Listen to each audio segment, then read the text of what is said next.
was really shocking to me that nobody else was doing anything creative with sex work. Like for me, it was like breathing. Like you're just doing sex and you're bored. I'm like, what do you do? I don't know. Let's try something funny. Like it's just the natural progression. And it felt to me like there was almost no competition.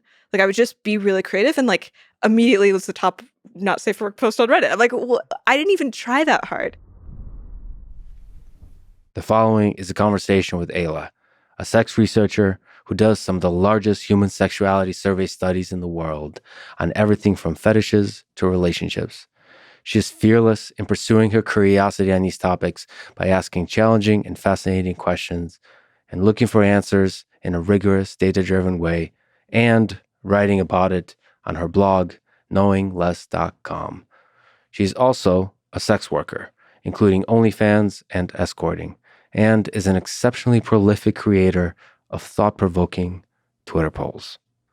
Aella and I disagree on a bunch of things, but that just made this conversation even more interesting. I like interesting people, in the full range of the meaning that the word interesting implies. I'm currently reading On the Road by Jack Kerouac, and would be remiss if I didn't mention one of my favorite quotes from that book that feels relevant here. The only people for me are the mad ones. The ones who are mad to live, mad to talk, mad to be saved, desirous of everything at the same time, the ones who never yawn or say a commonplace thing, but burn, burn, burn, like fabulous yellow Roman candles, exploding like spiders across the stars. And in the middle, you see the blue centerlight pop, and everybody goes, ah. This is the Lex Fridman podcast. To support it, please check out our sponsors in the description. And now, dear friends, here's Aella. I feel like this conversation can go anywhere. Is that exciting or terrifying to you? I think it's more exciting. The uncertainty exciting to you? Yes. In conversations in general or just this one? I think conversations in general. Like, is anybody like, the certainty is really exciting? Maybe if the certainty is something new. I mean, novelty always comes with uncertainty, right? Almost always. I started trying to think of a counterexample. Immediately. Yeah. You're uncomfortable with generalizations of that kind. Like, always is always a really bold word to use. But if it's truly novel, that means you don't really understand it. It's outside your distribution. So therefore, it's going to have a bunch of uncertainty. But you don't think of it as uncertainty. You think about it as something new. But it actually also attracts you because there's a lot of uncertainty surrounded it, probably. Like, what is this new thing? Yeah. Like, annihilating the mystery. Like, that drive. Yeah. What about the danger of it? It's like I was just thinking of on the drive over because I was like, I'm like a little nervous about doing this podcast. And then I was like feeling into the unpleasantness of it, like the fear of what if something goes terribly wrong. And then I was also feeling into like how much that feels like part of why it's exciting. Like if I knew that it was going to go great, I don't know. Did you actually imagine all the possible ways it can go wrong?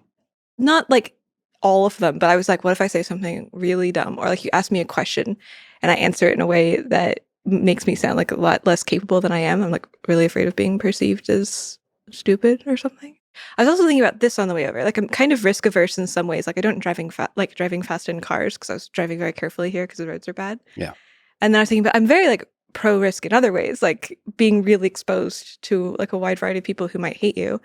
And I think like from the outside that might look fine, but I think the monkey brain is really sensitive to lots of people yelling at you for whatever problems that you seem to have. So that's the big risk you're taking, is putting yourself out there as an intellectual, like through your writing, and then a lot of people yelling at you. Is that the worst embarrassment you can experience? It's pretty bad, yeah.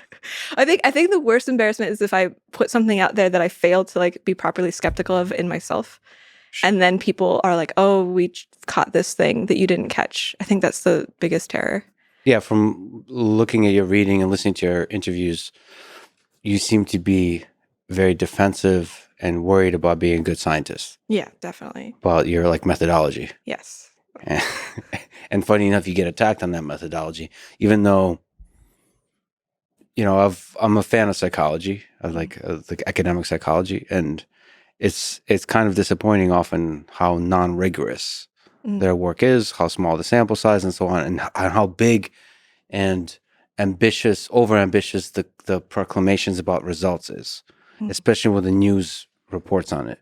Now, you're both the researcher, the scientist, and the reporter, right? So, like, that's what you have with the blog. Your sample size is often gigantic, the methodology is right there. The data is right there. You provide the data. Mm-hmm. And then you're like raw and honest with your interpretation of the data. Like there's an honesty, authenticity to it. So I don't. It's actually really refreshing. I don't know why people criticize it. I think this is what psychologists are probably terrified about, being transparent and transparent in that way, is because they'll get attacked for their methodology. So they want to cloak it in a sort of layer of authority. Like, I'm from this institution. It was peer reviewed. There's kind of all these layers.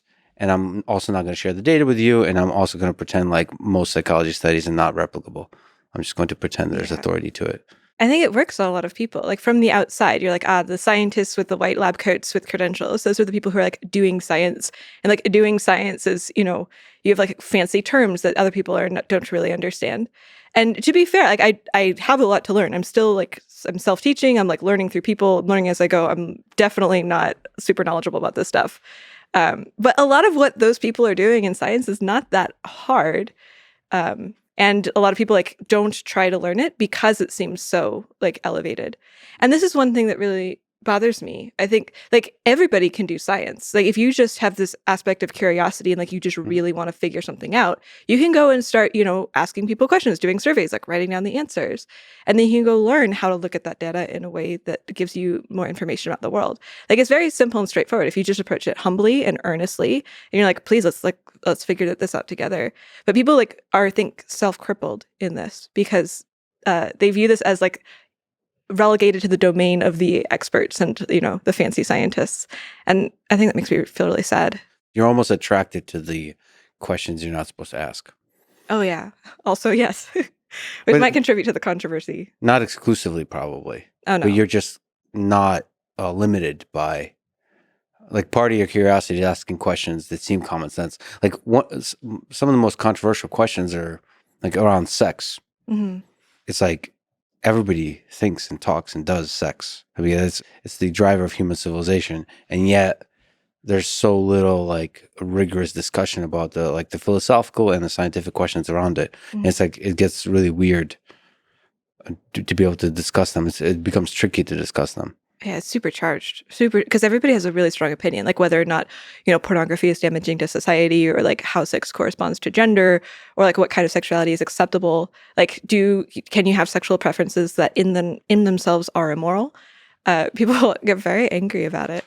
Well, the sad part is they're not just opinionated, but most of us, our relationship with sex is I guess I want to say not rigorous. I think it's very difficult to be rigorous about sex. Like, I would consider sexual urges to be kind of elusive to introspection in a way that's a little bit disproportionate to a lot of other things. Sure. Like you could introspect about how I want other people to like me and where my insecurities lie. But sex is one of those black box things. A really common thing is for people to, if you have a fetish, you sort of check back in your childhood to see an event that corresponds to that fetish, and then you like develop a narrative like, this event in my childhood must have caused this fetish. And so I think this causes people to be biased towards like a concrete, coherent, causative way that events happen, or that sexual fetishes happen. This is just like one example of like why I think it's really hard to be rigorous with introspection, because we can't avoid. You just want to tend towards making like coherent narratives, which I think is not always the correct way to explain it. The narratives that are connected to childhood and so on. Yeah, how they originate. Yeah, you've. We'll talk about fetishes because you have a lot of really interesting writing on that. Just actually zooming out, I should mention you tweeted, I wrote this down. You tweeted, "I do not understand how to have normal conversations with people in person if I'm not on drugs." So I guess let's both agree to not have a normal conversation, I guess, assuming you're not on drugs now. Or if you are, don't have to tell I feel like a very small amount of phenibut, okay, which is a nootropic. Don't know if that counts. Is that a drug? Well, I guess I'm on caffeine. Yeah. So we're both drugged up. Good enough to have a normal conversation. We don't have to. What is normal anyway? What do you think is the primary driver of human civilization? Is it the desire for sex, love, power, or immortality? Like avoiding the fear of death, constructing illusions that make us forget about our terror over mortality. So sex, love, power, death. Is this a Twitter poll? It's It's 4 options. This is reality. Not everything That's maps perfectly into a Twitter poll, but in this case, because there's 4 options and it is a small number of characters, it does. But I'd like to think I'm more interested. You know what? I think your Twitter polls are fundamentally interesting. There's something about the brevity of a poll, limiting to a set of choices, and having an existential crisis and searching for the answer. That's beautiful. that combination. Well, this one's a big one. Like, what do you think is behind it? Do you believe that there is one primary driver? Like, do you think that it can be understood in the terms of primary drivers? Yeah, I think, well, maybe it's an engineering perspective, like trying to reverse engineer the brain. I don't think we're equipped or understand enough about the mind to get there. Yeah, like, what's the primary driver of a tree? Yeah, well, then it gets to the question of what is life? What is a living organism? Like, to self-replicate, probably. That's a very clean simplification, but I think life is more interesting than just self-replication. Yeah, but it sounds like there's a curiosity in you that you're trying to like poke at, and I don't understand exactly what that curiosity is. So if I had to dedicate 1,000 years to understand one of these topics, which one would be the most fruitful? I guess is the indirect thing I'm asking. Fun? No, well, fun. To me, everything is fun. But Really? yeah. I mean, I'm with David Foster Wallace. The key to life is to make sure that everything is unboreable, or to be unboreable, or nothing is boring. Everything is fun. Like everything. I could just literally sit. I honestly, because I don't know where you got that glass, but that glass exists, and I forgot it exists, and it was really fun to me to know that it now is there. What about like really unpleasant things? Like if you're in like a deep agony. Yeah, that's fun. Okay. That's fun because it's like, I mean, yeah, heartbreak is like knowing that I'm capable of that. It like from, you know, we're all living in the gutter, but some of us are looking up at the stars. So when you're in that gutter, for some reason, the stars look brighter, right? Like, so like whenever you're going through a difficult time, or whenever you see maybe other people being shitty to each other, it makes you like really appreciate when they're not. The contrast makes life kind of amazing. I'm reading a bunch of books. One of them is Brave New World, where they remove, where they remove the ups and downs of life, partially through drugs, but over sexualization and all that kind of stuff. And I feel like you need that you need the ups and downs of life. The dark, you need the dark to have happiness, to have like a deeply intense feeling of affection towards another thing or a human being. Yeah, so everything's fun. But fun is also a weird word to define, because fun, I think for a lot of people, that's why I talk about love a lot. I think love is a better word than fun, because fun is like lighthearted. Love is more intense. Like, I love that glass and the water that's in it, because it's freaking awesome. Like, somebody made that glass, right? Like and like not have many mistakes. And like and the way it bends light in interesting ways, and the way water bends light in interesting ways. Like, I can see part of your arm through that water. That's freaking amazing. Everything is amazing. I'm with the Lego movie. Anyway, if like from a scientific perspective, if I were to investigate sex, I don't know why I put love in there. Let's just narrow down the Twitter poll. Let's focus on the basics here. Sex, power, or death, immortality. If I were to try to, like from a neuroscience, neurobiology perspective, or reverse engineer through building AI systems that focus on these kinds of dynamics, exploring the game theoretic aspects of it, exploring the sort of cognitive modeling aspects of it, which one would get me to a deeper understanding of the human condition? That's the question. Sex. Okay, Nietzsche is the will to power. Freud and the bunch is all about sex. And then death. Liv Burley, brilliant previous guest on this podcast, she just released a video where on her bedside was the book Denial of Death by Ernest Becker, which of course she would have on her bedside. But his whole work is that everything is motivated by our trying to escape the cold, harsh reality that we're going to die and we're terrified of it. One of the gifts and burdens for human beings is that we are cognizant of our own death, and that terrifies us. That's the theory. And because of that, we do everything we can. We build empires to escape the fact that we're mortal. Wouldn't this change quite a bit for religious people then, who don't believe that they're going to die? Well, they created religion. The idea there to create myths, religions. You can create religions of all kinds. Like, Yeah. But if this is like one of the defining things that defines civilization, then we should expect to see like massive differences between people who believe we're going to die and people who don't. good, I love it. You think it like a scientifically here, but and they have actually answers. Like, there's a whole terror management theory where they do write psychology type papers, and they do actual experiments. I can mention how their methodology is interesting. They prime with a discussion of death. Like, they take one certain set of people, they have a conversation with them, and another set of people, they mention death to them before the conversation and see how that affects their the nature of the conversation. It's really interesting because death fundamentally alters the nature of the conversation. Just even priming the reminding you that you're going to die briefly changes a lot of things. These kinds of priming papers usually not replicated. I just have like, I feel like I've heard a bunch of priming ones that. I think you have PTSD over psychology papers and not replicated. I just did a priming experiment on my own and found it didn't have any effect. But again, can't you just give me a careless statement summarizing an entire scientific discipline of terror management theory? I don't know. People should, like, I haven't rigorously looked at how good of it is psychologically. I think it is interesting philosophically, the way Freud talked about the subconscious mind.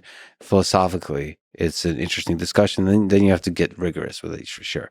But the idea is that, like, it's not that religious people get rid of the terror of death. This is just one of the popular ways they create an illusion on top of it. That's that idea, like a myth that makes it easier for them to forget, to escape that terror. But everybody else does different methods. Like, you fill your days with, like, capitalism is a whole religion of itself, like the rat race for getting more and more material possessions and so on. I mean, couldn't you argue it in the opposite direction? Like, let's assume that we're Christians here and we're like, the atheists, everybody has terror of hell, and the atheists invent this mythology where, actually evolution is true in order to escape their terror of hell. Mm-hmm. So that doesn't feel like a persuasive argument to me. But I used to be very, very Christian, and I did not have a terror of death. And then I lost my faith, and then I had a deep terror of death set in for a few years. And it felt very different to me.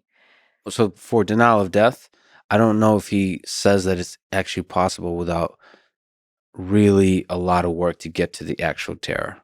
Like, I think his claim is that in early childhood development, that's when the terror is real.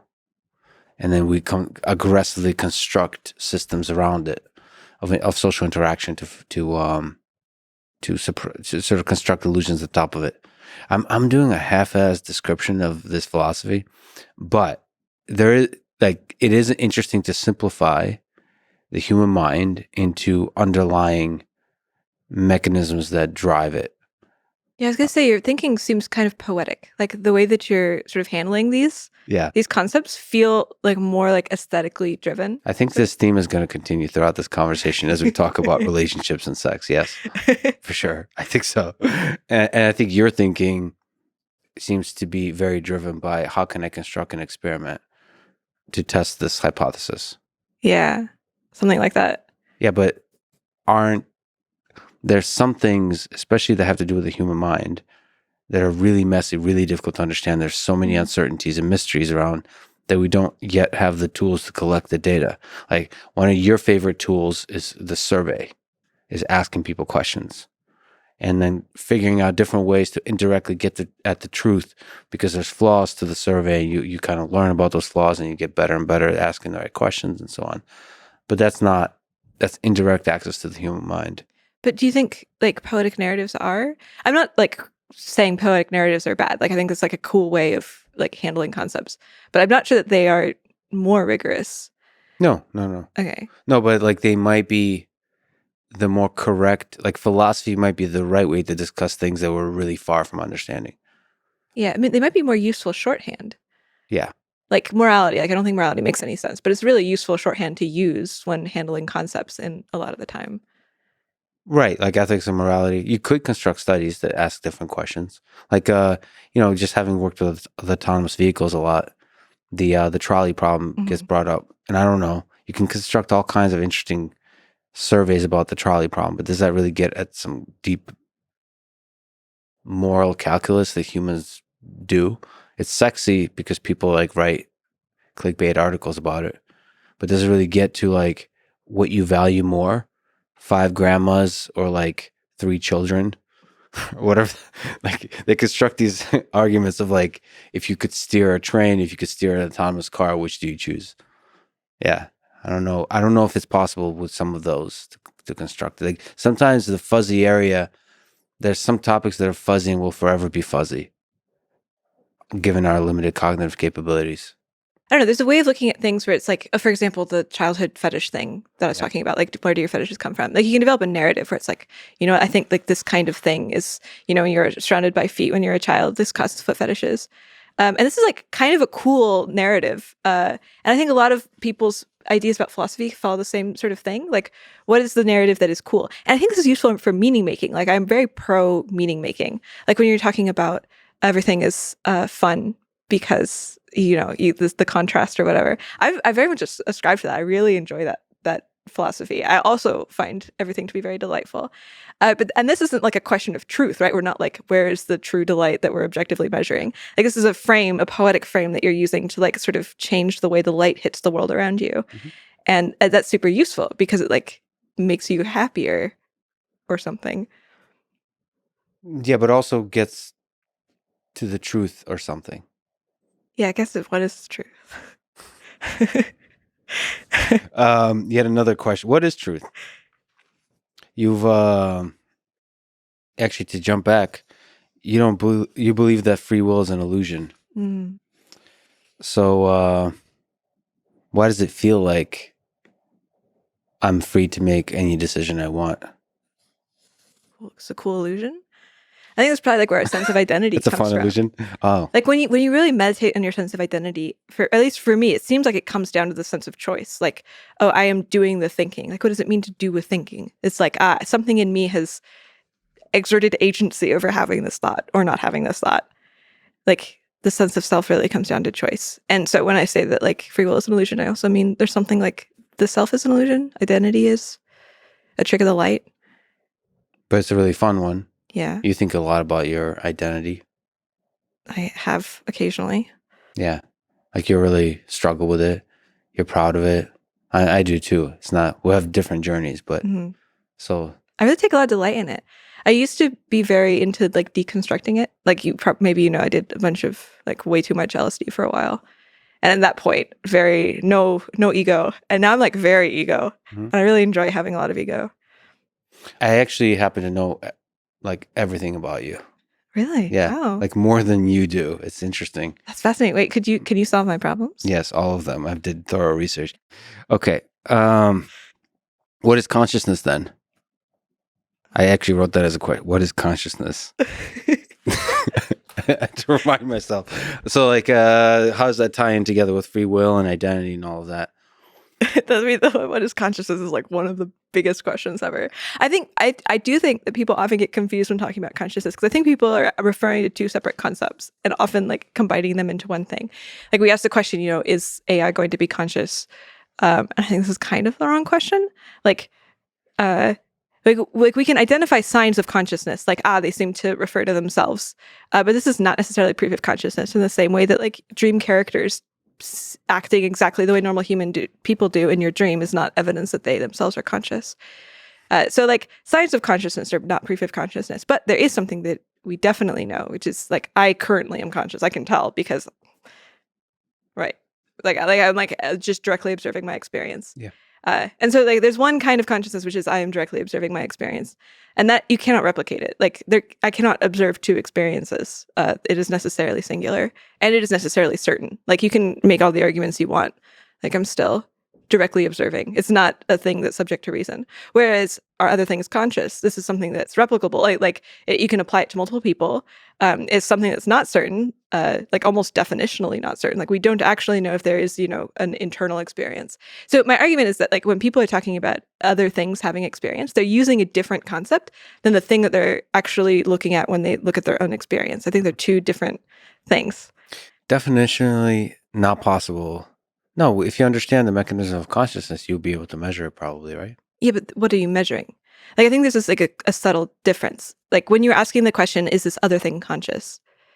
Yeah. The easy thing to measure is like a survey. Does this thing appear conscious? Yeah. And then the hard thing is you understand the actual mechanism of how consciousness arises in the physics of the you human could do that brain. in a dream, presumably. Like if you had a very good dream or a very good simulation. Yeah. But we could then have somebody in a simulation or a dream where they go through and they fully understand, they do all the tests and the tests come back exactly the way you would expect them to. Yeah. But from the outside, we're like, well, this is misleading. They're not actually conscious. Like your dream characters aren't conscious, right? Probably. I don't know. Are you asking? Are you telling? I'm like appealing to an intuition. But it sounds like you're driving towards the narrative. You did a poll about men and women and dreams. Yeah. There was some kind of difference. I couldn't tell what the difference was, except that more men than women. Quite a lot more women dream vividly than men. Oh. Which I actually found in my chaos survey. So I did a survey, maybe I just had I know everything. Do you remember? You know, yes, I'm sorry. So as you clearly know. I'll try not to talk down to you through this conversation because I not only know everything, I know how your future looks like. Really? And how everything ends, yeah. So you could probably win all the prediction markets on my life. Yeah. Cool. So we should also mention that you have like prediction markets. You have like votes that what's the site called again? Manifold. And one of them was, will I be on the Lex Fridman podcast? Yeah. And I voted. I invested everything I owned into the yes. Is there such thing as insider trading on there? Because that goes against the terms of the... No, I think insider trading is part of the information. So it's supposed to be. And then I realized it's actually public information that I voted. Because like, I think my face shows up there. It's like, damn it. It's going to influence significantly. You could make the fake account. Or I could be lying, right? Yeah, that's true. And then dump the stock or whatever. I tried to manipulate. Somebody made a market like, is Aella going to post a poll spelled POLE on her Twitter, like a photo? And I was like, I'm going to manipulate this market. So I like fucked around with it and I voted no. And then I accidentally posted a photo of a poll without thinking. It's like that's like self-sabotage. I accidentally fucked up my own market. That's like the reverse of insider trading. Yeah. What were we talking about? Oh, the women and the men and the difference, the vivid dreams and the markets. I forget what the market. Oh, because I can perfectly predict your future. Yeah. But then it's not fun. I like the romance of unpredictability, and so I like to, even though I know everything, I like to forget everything. Yeah. Very, very Buddhist of you. Yeah, the river. No man in the river once. Whatever the footsteps, however that goes. That's one of my favorite questions. Is like if you could press a button and then have all of your wants fulfilled, anything that you want. So it's like such a rapid degree that you don't really experience the want. Like as the want arises, it then is like completed as immediately, so that you are completely without want. Like would you press that button? 100% not. No. Yeah, I didn't think you would. No, because immediately everything stops being fun. It's only fun the first time. But if you want it to be fun. But like, what would be my source of fun? I feel like I would like on day 4 just to get off. I would need to like do like nuclear war because it'll escalate quickly. I feel like if everything is possible, I assume you mean like something that like is not just normal human things. Yeah, but magical like world. Magical world. Then you start escalating really quickly. Like I wonder, I'll probably do like, I want everybody to just fly into the air and hover in the air. Mm-hmm. That'd be cool. Everybody. And then you're like, oh, life is meaningless. Like why does, like you go, I feel like you get, no, actually, that'd be a really interesting experiment. Like, what are the limits? Like, are we all capable of becoming psychopaths, essentially? Like, I like to believe not. There's a very hard limits on that, like in our own mind, like of basic compassion. Because I love being compassionate towards other human beings. Mm-hmm. And it's one of the things I think about. If you give me power, like a lot of power, like absolute power. And I think the power you mentioned is the scariest kind of power. Because it's like, it's not even power in this normal world. It's like magical power where you lose it's like dream world power where you like video game power. You don't even think of it as reality. You could just mess with the world. And I feel like that's terrifying. Yeah, you'll And basically be God. God, yeah. But without like, I feel like the idea of God wants to like kind of keep things like functioning properly. But then you would if you wanted to keep them functioning properly, Yeah.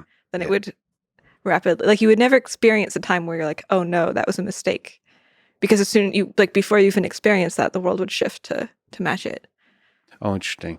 No, I think I would actually, I take it back. I think I would regret the first time I hurt somebody. See, in my visualization, it was like a video game where everybody's like NPC, really dumb. No, I think the first time I witness pain from anybody, that's when I would stop. And I would probably run into that very quickly. Mm. Like even just the hovering, make a person hover, and they're going to be probably really upset with the hovering, right? And so I'm going to be like, no, don't do that anymore. And then I'll probably honestly, I'll just return back to my normal life. Yeah, that's kind of what I feel like. Like if I had the power to do anything, I think I would probably want to have a life very similar to where I am now. Yeah. Yeah. I mean, it's like with Uber, like it'd be probably more convenient to do certain things. But even then, like the struggle, like I got a flat tire, so I have to fix that. The flat tire makes everything more beautiful. It's like, cool. I could do like a normal manual thing. But also it makes you like appreciate your car, appreciate transportation, appreciate the convenience of transportation, all of it. I know some people who would like call this a bunch of copium. Like you're just sort of making do with what you have. Like we wouldn't go back to Amish times or like pre-technology because to like in order to make ourselves appreciate things more. And so this seems like a hindsight reasoning, which like I can appreciate that argument, but I don't know. I'm like anyone who uses, sorry to interrupt, the word copium in their argumentation, I think is sus. Is sus. Yeah. Is sus. My entire argument is now. No, I'm just kidding. I'm sorry. Go ahead. Sorry, I interrupted rudely the flow of thought. But so you don't think so? In part, you disagree with that kind of argument. Yeah, because I think people have this idea that if you like come to accept or like find meaning in what you have now, this is sort of at odds with trying to improve it. And right. I don't find this to be the case. I find like the attempt to improve it to also be part of it. Yes. Like I enjoy the fact that there's something like problematic going on because now I get the experience of like striving to make it go away. Mm-hmm. And like that in itself is where the meaning lies. It's not just that things are bad, it's that things are bad and we're trying to stop it. And also exactly. If you combine that with a sense of optimism that the future can be better, yeah, that feeds into this productive effort of making things better. And it somehow makes the vision of the things that are better more intense, having experienced shitty things. Yeah. So we talked about free will and consciousness and what drives human civilization. Question left unanswered. It's a homework problem for the reader. Okay. Let's. Am I gonna get like a scoreboard at the end? The amount of questions the answer successfully versus not, like polls. Yeah. Can we talk about some practical things? Sure. So one of the many amazing things, I think of you as a researcher, but you've also been doing research in the field. Yeah, field work. Field work. The Jane Goodall of sex work. How did you get? What's the short and the long story of how you got into sex work? How did I get into sex work? Well, there's a whole like childhood thing where I was conservatively homeschooled. Do you want to actually talk about your childhood? I think it's interesting because you also worked at a factory. So like your childhood is really fascinating and difficult, traumatic. So, and you've written about it. There's a lot of ways we can talk about it, but maybe what are the things you remember, the good and the bad of your childhood, of your maybe interaction with your father? Yeah, my dad probably has narcissistic personality disorder. And so it was very centered on very controlling childhood, immensely so. We were homeschooled and pretty isolated from the outside world. Like we didn't know anybody else who wasn't homeschooled. We went through a program called Growing Kids God's Way, which was it was like the kind of program where you're not supposed to pick up babies when they cry to train them that they can't manipulate the parents, because like baby crying was viewed as like you're just teaching them from an early age that they're allowed to make the parents do what the kids want. Yeah. And we're very against this philosophy. So, that combined with a narcissistic personality disorder, dad was pretty rough. So controlling. Super controlling, yeah. And developing and feeding the self-critical aspect of your brain. Yeah, very much. It was, I was like lazy. I was never going to accomplish anything in life. I was going to move out of the house and realize how good I had it at home, the classic stuff. He was very like logical and smart though. And so he'd also like teach us logic stuff. I remember some of my earliest memories are him like giving me basic logic puzzles. Like the dog has 3 legs, how many dogs have 4 legs? And I would mess up. And but he was a evangelist, basically a Christian evangelist. So we did like Bible study 5 nights a week. I memorized, I think, 800 verses of the Bible by the time before I became an adult. Yeah, it was very patriarchal also. So I was expected to grow up and become a housewife. Basically, they're like, oh, you can go to college to meet a man and also to get a little bit of education so that you can homeschool your own kids. Like we were explicitly told that women were subordinate to men in regards to like making decisions when you're married. Our pastor's daughter was not allowed to leave home because she would be outside of the authority of a man. So when she got married, she was allowed to leave because she was never allowed to live in a house where she was not under a hierarchy. So this is like the kind of culture that we live in. So there's a hierarchy. And there's a gender aspect to the hierarchy. There's men at the top of that hierarchy. Yeah, men at the top. Okay, but your own psychology, your own mind. So most of that self-critical brain is bad, right? It was confusing because he told me that I was smart, but also that I would fail. Right. But I but think not smart enough, right? Or like smart, but not smart enough. smart, but like not virtuous or something. Okay, there's okay, right. There's always a flaw. Yeah, Okay. there's always a flaw. I think a lot of it was a lot of the fucked upness of my brain came from feeling like I didn't have the authority to think, because it was so like carefully like suppressed. Like my ability to like express or have any sort of power was just absolutely annihilated. Like systemically, like psychologically, they would do like psychological torture mechanisms to make sure that like I wasn't actually thinking on my own, or like being able to deviate from anything anybody ever told me, to the degree that it's still ingrained in me. Like I once was with a friend, we were traveling and he wanted me to hop a turnstile. It was like very late at night. The train was here and I could not physically force myself to do it. Like he was like yelling at me like, come on, do it. Like, no, but I was trying so hard to make my body cross the line. And it was just, it's like embedded in my physical being to like be unable to do stuff like that, which is really annoying. So you're not free to take action in this world? Yeah, some of them. So it's that was, I think, the most annoying part of my upbringing. Would you classify it as like suffering? At the time, yeah, definitely. Well, it's confusing because like when I was a child, it was just painful in the sense that like things suck, but it was placed in a meaning framework, right? Like it is good, it is virtuous to submit to your parents and do what they want. If they tell you to say goodbye to your best friend forever and never talk to them again, you go do that without complaining. And so like I would go do something like that and I would like, it would suck. It really was like concretely painful, but it was also placed in this narrative where I was like fulfilling some sort of greater purpose. Sure. And so it's very confusing to refer to it as suffering because there's so many painful things we do today that are placed in the narrative of a greater purpose that like I think I would agree with. Like I go get a medical procedure done and that sucks, but I'm like, this is helping me in the long run. But like say if I got abducted to an alien planet and they're like, by the way, all of those medical procedures you got done, like you didn't have to get them done. Those are totally unnecessary. Then I might get really upset about it. Yeah, I wouldn't trust those aliens though because they probably want to do different medical procedures. This is true. I saw a thumbnail for a video that I'm proud of myself for not clicking on about a man who has claimed that he had sex with aliens.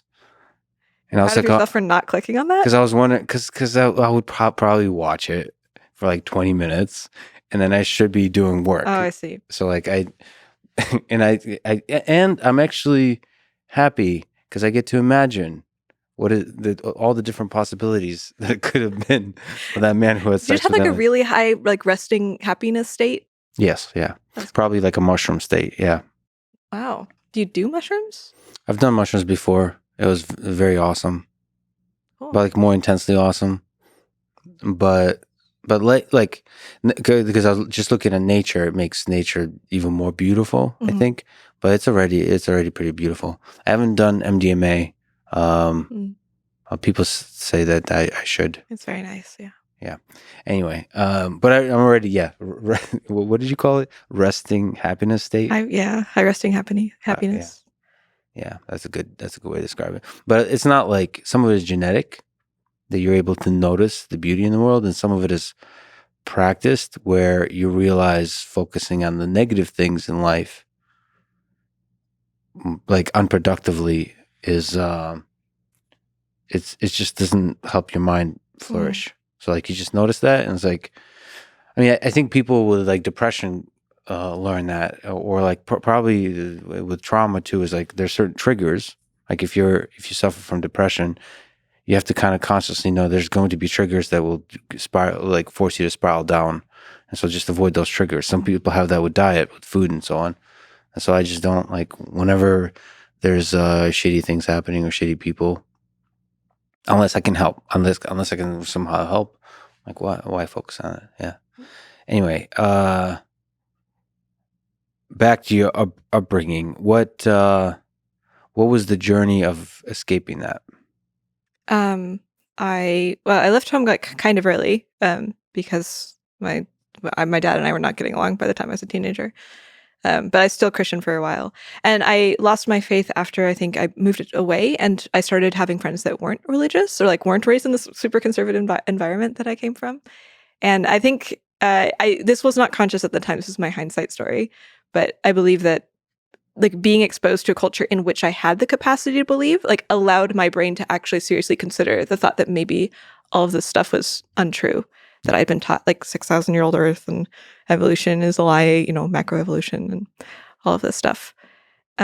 Because like when you're immersed in an environment like that, I don't think you actually have a choice. Like your brain has to believe these things because this is a survival thing. Like if you believe this, you'll be like if you believe the wrong thing, you'll be totally cast out. Even if they're not going to cast you out, you're going to be cast out in like communion with others, because we were always told that you can't like trust non-believers. Really, they don't have a moral compass. They're going to screw you over. And so I'm like, oh, I can't be that. Like everybody's going to outcast me internally. Yeah. So anyway, I don't think I actually had the capacity to seriously question my faith, even though I thought that I was questioning it quite hard, until I got into an environment where it was safe to do so.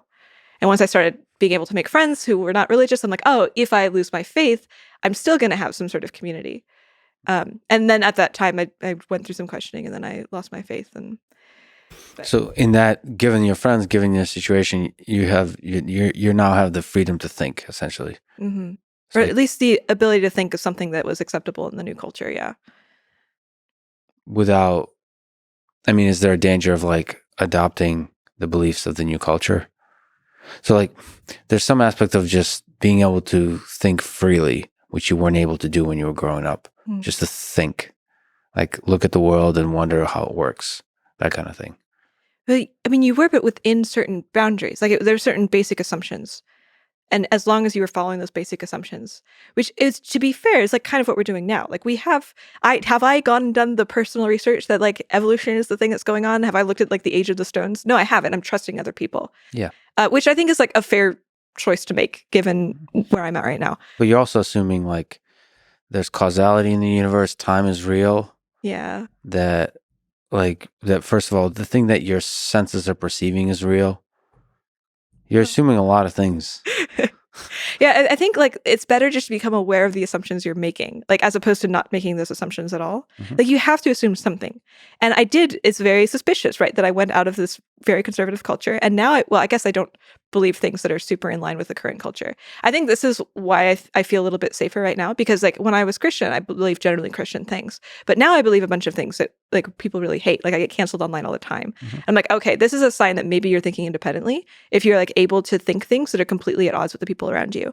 And to be fair, this is a little bit easier to do when it's like general culture, but it's much harder to do with your peer group. Like the people that you trust, your friends, the people whose opinions you respect, like disagreeing with those people is very difficult, and I'm not very good at it. Yeah. I do think that if you establish yourself as a person who can be trusted and is a good human being, you have a lot more freedom to then explore ideas that are different from your peer group. So like those seem like, if you separate the space of ideas versus some kind of like deeper sense of what this person is, Like they're an interesting and trustworthy and good human being. Well, like, is there somebody that you respect who you consider significantly smarter than you? And can you imagine believing an idea that you've heard them talk really disdainfully about? Mhm. Like, Yes. how would you feel coming to them being Yes. like, I believe this thing that you find to be? Yeah, I do all the time. Oh, yeah? Yeah. Yeah. You may be braver than me. And to be fair, I support doing this. Like, I try to do this, but I think like subconsciously, I notice that I don't do it as much. And so I'm suspicious of myself. I'm like, oh, I wonder if I'm hiding to myself like actual curiosity about things that might deviate from my peer group, because I notice that I'm not actually deviating with them as much as I do with the outside world. Yeah, it's interesting. I mean, like, because I do see most people I interact with as smarter than me, but I also have this intuitive feeling that dumb people, which I consider myself being, have wisdom. So, like, in the disagreement, actually, I also believe in the power of conversation and in the tension of disagreement. So, I think I even just disagreeing from a place, from a good place, from a place of like love and respect for each other, I think I just believe in that. So it's not like individuals you're disagreeing. You're like working towards arriving at some deeper truth together, right? Even if the other person is smarter. Maybe that's how I justify it for myself. I'm also a fan of conversations because like I've seen just listening to conversations, it seems like a great conversation more emerges from it than the sum of its parts, right? Like somehow two people together can do like that dance of ideas can somehow create a cool thing. By the way, I enjoyed. I saw a video of you dancing at a bar drunk. It wasn't the bar drunk. You didn't look drunk, but just the dancing. It was like ballroom dancing type of thing. I was like, yeah, something like that. I've been doing a bit of tango dancing. I like it. Argentine? Mm-hmm. Nice.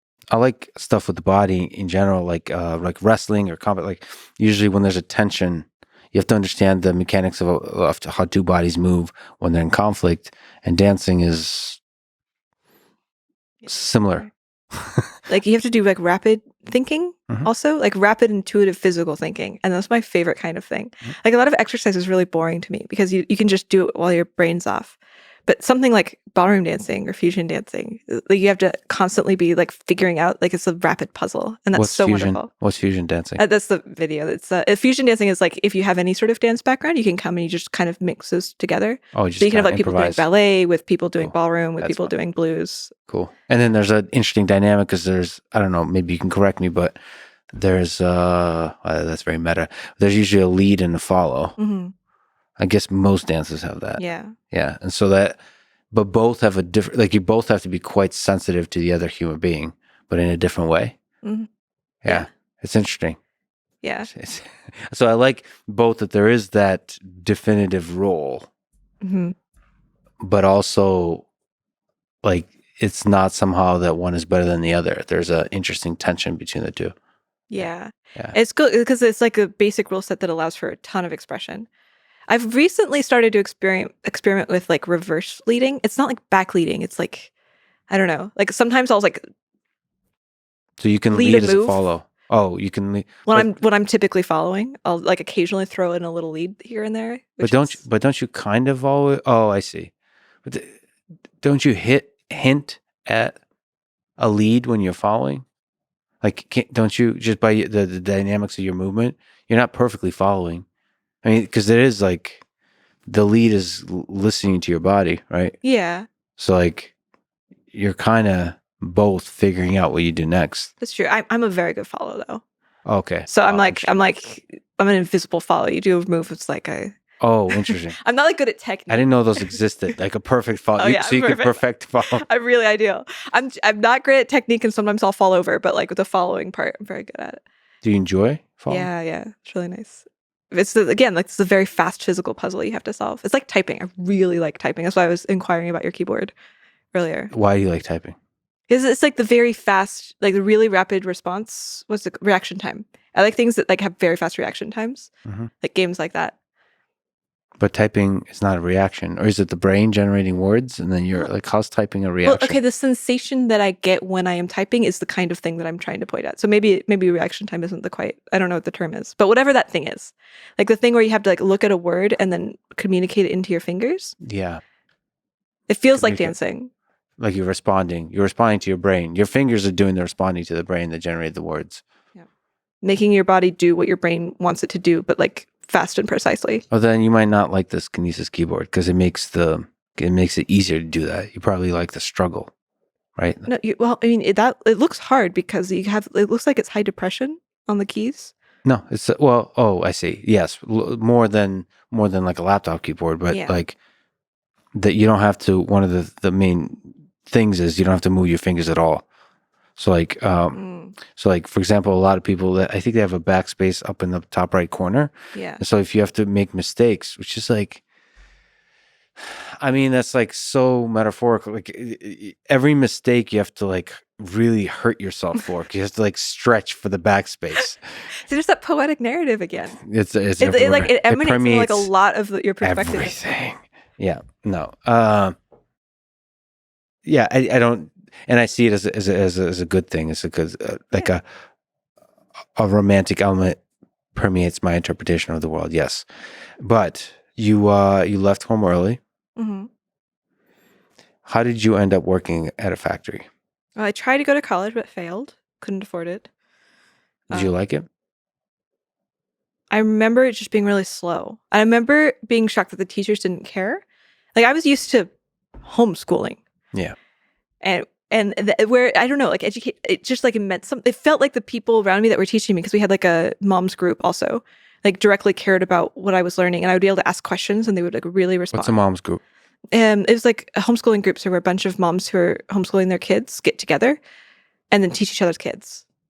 Oh, cool. Yeah. And they have different like interests and capabilities and so on, and they kind of. And sometimes if some of the kids are really good at something, you have like the older kids teaching the other ones too. So it was very like everybody kind of figures out what they can good at, and they share that skill set with everybody else, which I think was a pretty great setup. Honestly, I think my childhood kind of sucked in a lot of ways, but homeschooling was excellent for me, mainly because it just had so much free time. Like I did like 2 to 3 hours of school and then did whatever the fuck I wanted for the rest of the day. Mm-hmm. And I got to actually pursue skills that are still useful for me to this day. So even in that constrained environment. Mm-hmm. Like I read fantasy books and I wrote so much. And now I'm writing a lot on my blog. So what kind of fantasy books? Like sci-fi type stuff? Like classic. Like I read like Mercedes Lackey and the E.E. Knight and Ursula Le Guin, and I don't know any of this. What is this? What is it? Is it like a romantic thing? Or is it romance? Just all the fantasy books, like dragons and dragons. spells. Got it. You didn't mention Tolkien for the fantasy. I read Tolkien. Okay. Yeah. All right. Well, it's beautiful. So you through all the dragons. How did you end up in the factory? So you tried school. Yeah. Tried school, had to drop out for a couple months, and then I was like, well, I'm poor, and I was ready to take any job. I was like applying for sewer jobs, and then I got a factory. I'm like, all right, let's do it. Because my parents no financial help at all. They're like, you pull yourself up by your own bootstraps, you know. So anyway, I went to work at a factory, and that sucked ass. Do not recommend. We had to wake up like 4 a.m., you know, work on weekends too. Fluorescent lights. It was terrible. And so I did that for about a year, and I was like, I was trying to grit my teeth and be like, this is my life, right? I didn't have high expectations for my life. I was just like, I thought like if you get a job where you don't have to be on your feet all the time, that's you're living a good life. But, and then I got another job briefly as a photographer, and then they fired me. I think I was 19 at the time. Fired you for like? I was just too young and really, really bad at interacting with people in the outside world.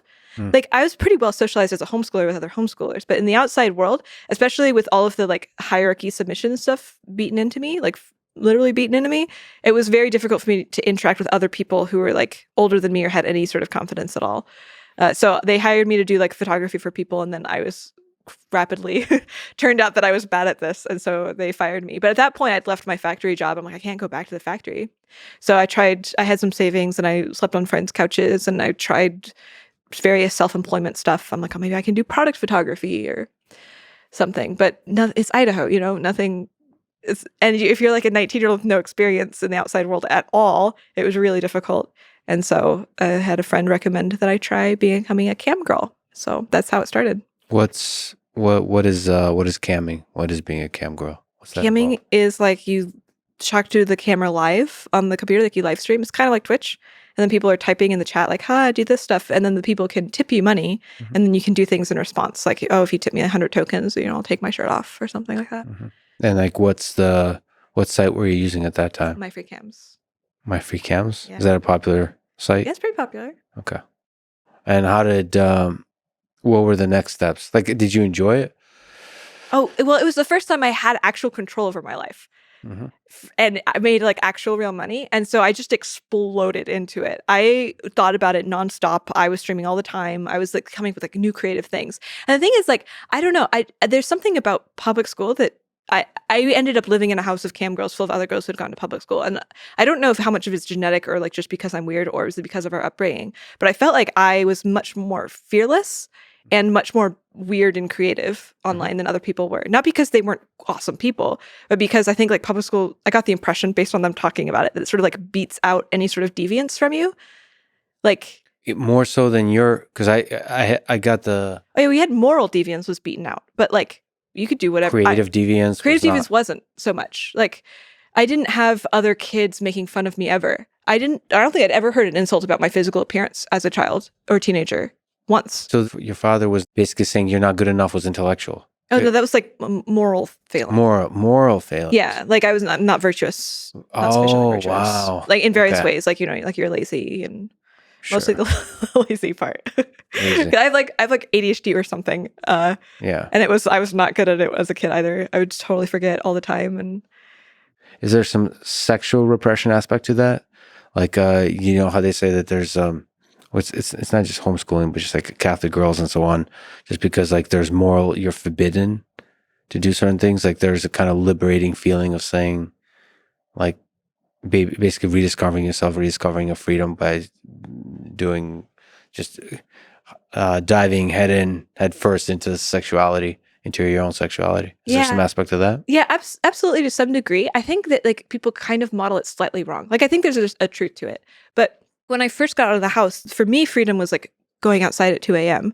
Yeah. Or like eating chocolate, Yeah. On days that I previously wasn't allowed to eat chocolate. Like that was like a really intense expression of rebellion for me.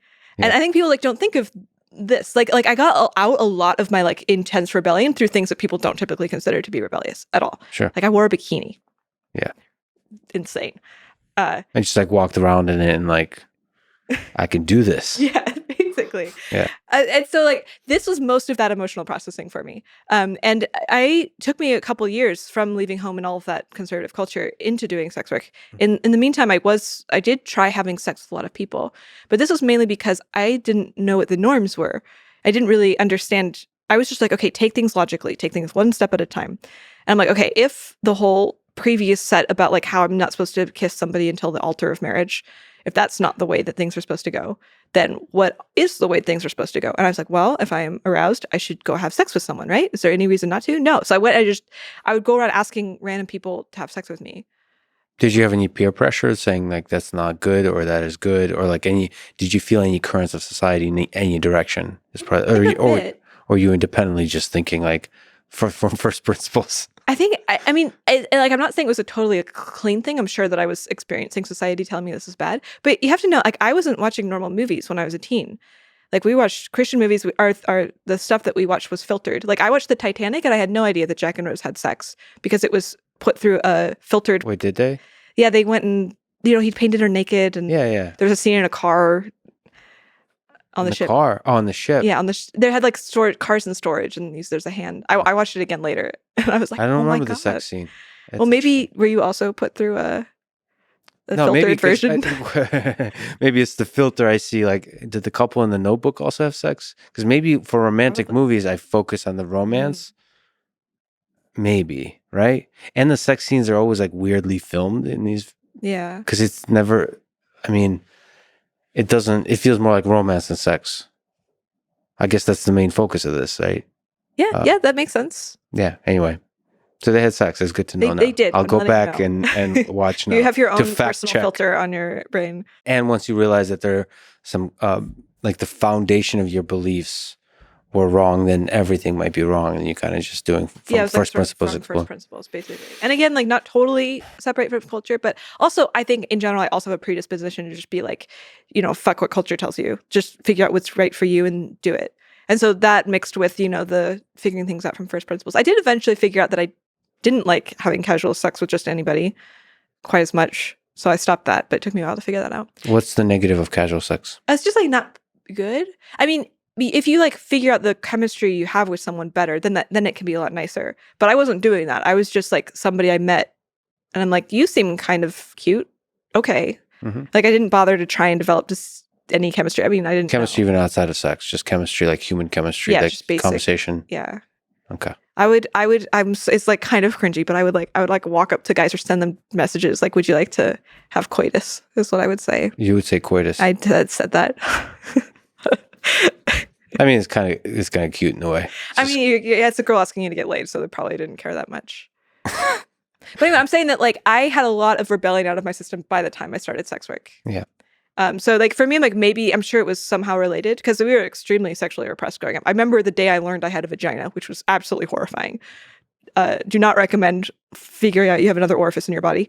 But like, do you want to share the process of you figuring out that you had a vagina? Or they told me I had a vagina. Oh, like intellectually, like there was somebody said you have a vagina. Vagina, yeah. And that was horrifying to you. Yeah. I didn't know I had, because you weren't supposed to ever like touch or look at yourself ever. So I never did. It was really disgusting. And so I had no idea that what was going on in my genital region. And so one day my mom sat me down, I think I was like 9 or 10. And she was like, there's another? What? And you're going to bleed out of it, is what she told me. Well, you're going to bleed out of it for a while. And I was like, what the fuck, Mom? I didn't know what the word fuck was, but I would have said that if I had known. When did you first learn the word fuck? Oh, I think I learned it when I was at a playground and it was written somewhere and I read it out loud and then a kid next to me started giggling. Did you say fuck again for a while? No, I think the next time I swore the first time when I was 18. Like intentionally said a swear word when I was 18. Did it feel good? I was like really nervous. It was like What's your favorite swear word? I mean, fuck's pretty good. Yeah, fuck's pretty good. Yeah. Okay, so that's camming. I mean, what are the pros and cons of camming, and how does OnlyFans map into this? Did you switch to OnlyFans at some point? I did, yeah. I came for like 5 or 6 years, and I burned out eventually. What are the good aspects? What are the bad aspects of camming? Well, the good aspects were that it was just your own terms. You get to decide. Everything about it is under your control, which I loved at the time. I was like, I can work when I want, how I want, any sort of expression. I experimented, and I was very successful. I was making around $200 an hour, which for that website at the time was like pretty good. I had elaborate routines. I was a mime. I would do like dress up as a mime and then dress up a chair, and I would seduce the chair. Oh, cool. Yeah, or like so was there an artistic element to it almost? Yeah, very much. I had Did like you talk gnomes. to the chair? You had gnomes? No, I was a mime. You don't. Yeah. Oh, sorry. Right. Yeah, get it straight, dude. You know what I really appreciate about you is I'm asking some really dumb questions and you're answering in a very intelligent way. So I appreciate that. All right. Did you ask the chair questions? I was a mime, you fucking idiot. Okay, I'm sorry. It's true. Yeah. But there's gnomes on the like big gnomes or small gnomes? Like lawn gnomes. Lawn gnomes? And you seduced the lawn gnome on the chair. The gnome is sitting on the chair. There were some gnomes on the chair. I did a photo set which I submitted to Reddit where I got abducted. I was like stripping, taking my clothes off, and then slowly the gnomes surrounded me in the background and then dragged me off. And I did this as a photo set. And consensually? I didn't feel consensual in the photos, but okay. But it was the 11th not consent top post with the gnomes. It was very successful on Reddit, basically. It was a top post on Gone Wild and the 11th top post of all time on Reddit. Which I think will probably just means it's like it's artistic, it's interesting, it's edgy, it's funny, so it's really, really well done. But it was really shocking to me that nobody else was doing anything creative with sex work. Like for me, it was like breathing. Like you're just doing sex and you're bored. I'm like, what do you do? I don't know. Let's try something funny. Like it's just the natural progression. And it felt to me like there was almost no competition. Like I would just be really creative and like immediately was the top not safe for work post on Reddit. I'm like, well, I didn't even try that hard. And so it's really shocking to me that other women who are doing this sort of thing. Is that still a little bit of the case? Like that there's not as much like, because from my sort of outsider perspective, that seems to be still the case. Like there's not, like as you describe it, that's kind of cool. That's like almost like playing, like having fun with sexuality almost. Yeah. But that does require kind of thinking through. it's almost like a creative project, like a photography project or something like that, almost like a little skit movie. It's interesting. It's this vibe of like, how can you like bring like vibrant novelty to whatever you're doing, anything you're doing. Yeah. And I really like doing this with surveys too. Like I've been doing a lot of standard surveys, but I'm also like experimenting with novel, creative, artistic surveys. I'm like, how do you ask a question in a way that's like beautiful and unusual and like a thing that's completely groundbreaking? Like nobody's ever like you always make processing this everything so before. poetic and romantic. It's disgusting. No. But yes, I think you have that engine in your head, I guess, of creativity. Like, yeah, the way you ask questions, which is not trivial to do. Like it's actually very difficult to do. Like good survey questions. And I mean, we're joking, but like, yeah, almost like poetic, because you have to ask a question in a way that doesn't lead to the answer. Yes. Like you have to kind of inspire them to think and then indirectly get at the truth. It's just it's an art form, honestly. Yeah, and also in a way where they don't misinterpret the question, because it's amazing how any question you think, oh, this is the clearest question possible. No, you're wrong. It has to be even clearer. Right, willingly or unwillingly, because like you also have to defend against that question being criticized later when you publish about it. All of that, you have to think about all of that. I think this might be my greatest strength. So I'm not very good at statistics. I'm not like great at presenting data, but I think probably my greatest strength is in fact survey design and like question phrasing. Because I have tweeted so many thousands of polls, and every single one I get people telling me like the way that they misinterpreted the poll. So it's like You've become gone through master. fire.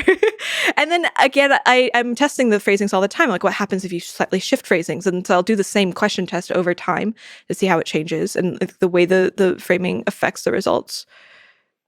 So the good and the bad of the camming. So you said good, what was it? I forgot. I mean, you said freedom. The freedom. Yeah. The freedom to be creative. Yeah. And the bad is just it was exhausting. The site that I was on, the way that it's structured is that you're ranking on the site, and thus the amount of people that see you, and thus the amount of money you earn, is affected by the amount of money that you earn on average over the last 60 days.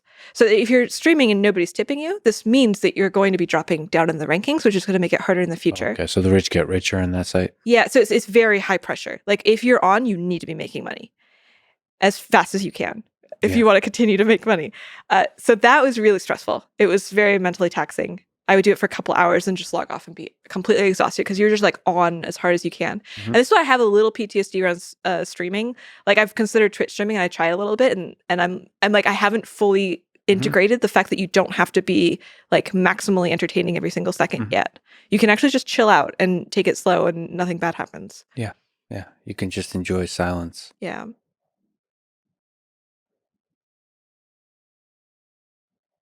Did you feel lonely doing it? I mean, even just streamers feel lonely. I moved into a house of cam girls. Does that make it better or worse? Better. They're great. I'm still friends with them to this day. Oh, so it was like a team, almost like we're in this kind of together? Yeah. So we would like work together and, you know, stream together and swap our clothes and stuff. It was great. Swap ideas too? Swap ideas, yeah. And actually, on a small tangent, maybe a big tangent, what do you think? Because it's a recent controversy of Andrew Tate, and that he, I think in the past, ran a camming business, and he's being accused of sex trafficking. What do you think? Like from your own experience, what do you understand about Andrew Tate? Is he a good person? Is he a bad person? Is there something shady about his practices or not? I wish I could answer, but I don't know. I haven't looked into it at all. I've heard people talking about it. I just haven't bothered to go into it. Okay. It is well known that, like, when I was doing it back in the day, the Eastern European models had something different going on, though. It was like a trope about, you know, there's the Eastern European models and then there's everybody else. That they're what? It's like darker or something like that? Like they do studios and they're lower quality. Which means what? Like studios are, you go into like a warehouse and then they have set up a little like things that replicate bedrooms, but they're just like stalls. And then you rent out or you pay the studio percentage of your income. And you can tell when something looks like a studio. It's like a type of background that if you're like watching enough, it kind of starts to, you notice the patterns. So like the standards are lower there and the ethical boundaries are a little looser. Yeah. How people are treated. It's I never heard anything about the ethical side. I just knew that it was like lower quality. Like the girls seemed like they were less into it and like cared less. How does this all interplay with like sex trafficking? So consensual versus not consensual. I would be shocked if there were never any non-consensual camming. I mean, I guess it's like if it were going to happen, I wouldn't be surprised if it were in fact Eastern European models. Based on this is outdated. I'm just thinking of my stereotypes back when I cammed a lot. Sure. So some of that is stereotypes versus like collecting good data, right? Yeah, I haven't done data know. on cam girl. It's hard. I mean, it's hard. It's even hard to get that data, right? Yeah, but obviously a really important problem. There's a method that I'm trying that I really like. I designed a survey type, which is like asking people who you know. Yeah. Like, who do you know who's done this? And you tell me like, oh, do you know anybody who's a doctor? Do you know anybody who, has had cancer or like smokes or Personally, you mean? Yeah, personally. Just do you know anybody? Yeah. And then if you ask about a whole bunch of things, you can calibrate the responses. So like that's really interesting. If your population, 20% of them know doctors, and then you know the actual amount of doctors, then you can tell like how this is corresponding, like what is the visibility of doctors. So you can reconstruct the graph. Basically, yeah. And we can do this with sex trafficking. And of course people are going to be like, well, sex trafficking is not visible. You don't know those. I'm like, well, then we can ask about other non-visible things that other people don't know that we do have data for. Mm-hmm. Like homelessness or being in jail or like if you have been like sexually assaulted. A lot of people don't like talking about if they've been sexually assaulted. So you can do a whole bunch of things that are like similarly suppressed in knowledge in some way that we do actually have rates for. Mm-hmm. And then compare that to the graph when we ask people, do you know anybody who's been sex trafficked? Yeah. So again, this is not perfect. I'm not saying this is ideal. But you can infer things. You can infer things about that graph. But I'm saying we don't have good ways of measuring sex trafficking right now. Anyway, I did a big deep dive into the research that we have on sex trafficking in the Western world. And the actual, I read the studies and reports about the studies, and it's really pitiful. We have terrible data. It's there's just vague estimations made from one guy in a basement in the 80s. That's the basis for one big study that a lot of people report on. And so I'm like, okay, so the method I'm proposing obviously is not perfect, but the bar is so low at this point. Well, I wonder also if there's ways to design a survey that gets at the victims of sex trafficking also, which is they presumably have public access to the internet. Mm. And I wonder how many of them are distinctly aware that they're victims. It's asking the question, when you're inside of a toxic relationship, are you inside of a toxic relationship? Mm. I mean, if the toxic relationship is truly toxic, sometimes your mind is fucked with, right? You don't even know what's true. Yeah. And so it's interesting if you can design surveys for people who are actively sex trafficked. Who could break through that. Mm-hmm. So basically, get data on how many people are getting sex trafficked directly. Oh yeah, if you don't frame it, if you don't say the word sex trafficking, you're are you just in a situation where you'd. And maybe through the survey, I mean, that's very meta, but through the survey, help them. I did this. This is what started my relationship surveys. So I've done a series of relationship surveys, and that was because I knew somebody in a terrible relationship. And I was like, I bet if she took a survey where she answered questions about her relationship and at the end got a score that compared her to everybody else, mm-hmm. she'd be like, oh, wait, everybody else has much better relationships than I do. So that's why I started making the relationship surveys, was exactly for that reason. Yeah, that's really, really, really powerful to know that you're not crazy for thinking this is a bad relationship. Right. Or I think the actual question is could you do better if you broke up? And I think that the thing that keeps most people in their relationships is this is the best that I can do. Right. And this is normal. And if it were normal, I would say that they are right. If we live in a culture where everybody is abusing their people in their relationships, then what are you going to do? Break up and then just be alone for the rest of your life? Most people don't want to do that. But not comparing yourself to the average is good. To know your options are. Or at least understand it, because being normal is not always, this conversation is not always great. Meaning this conversation is anything but normal. Okay, and that was a tangent about a niche passion, which is really fascinating that you're playing with those kinds of ideas of survey design. But back to camming. So what were the cons? What were the negatives of camming? Oh, the exhaustion of just live, the high pressure thing. Yeah. That was probably the worst thing. So what about the interaction with different people? The dynamics of the interaction with the fans, I guess. I had a pretty great time. I mean, it obviously wasn't perfect because it's the internet, but I don't know. This is the thing that confuses me a lot, because a lot of women that I know complain about being harassed by men quite a lot. They're like, men are always, groping on our ass. You have to be paranoid in the club. people are like, they're always huffing on you and you're just like, Jesus Christ, get away, man. And I do not have this experience. Or like, maybe I do, but I'm interpreting it differently. I don't know. But the thing is, I don't know what causes me to have such a different experience from these women that are like really feel really hostile towards men. And my guess is that there's some sort of like very subtle signaling that we're accidentally doing through like no fault of our own. I'm not saying this is a virtue. I'm saying like maybe it's just genetic, or the fact that I'm tall. women are doing? Yeah, that the women are doing, yeah. Okay.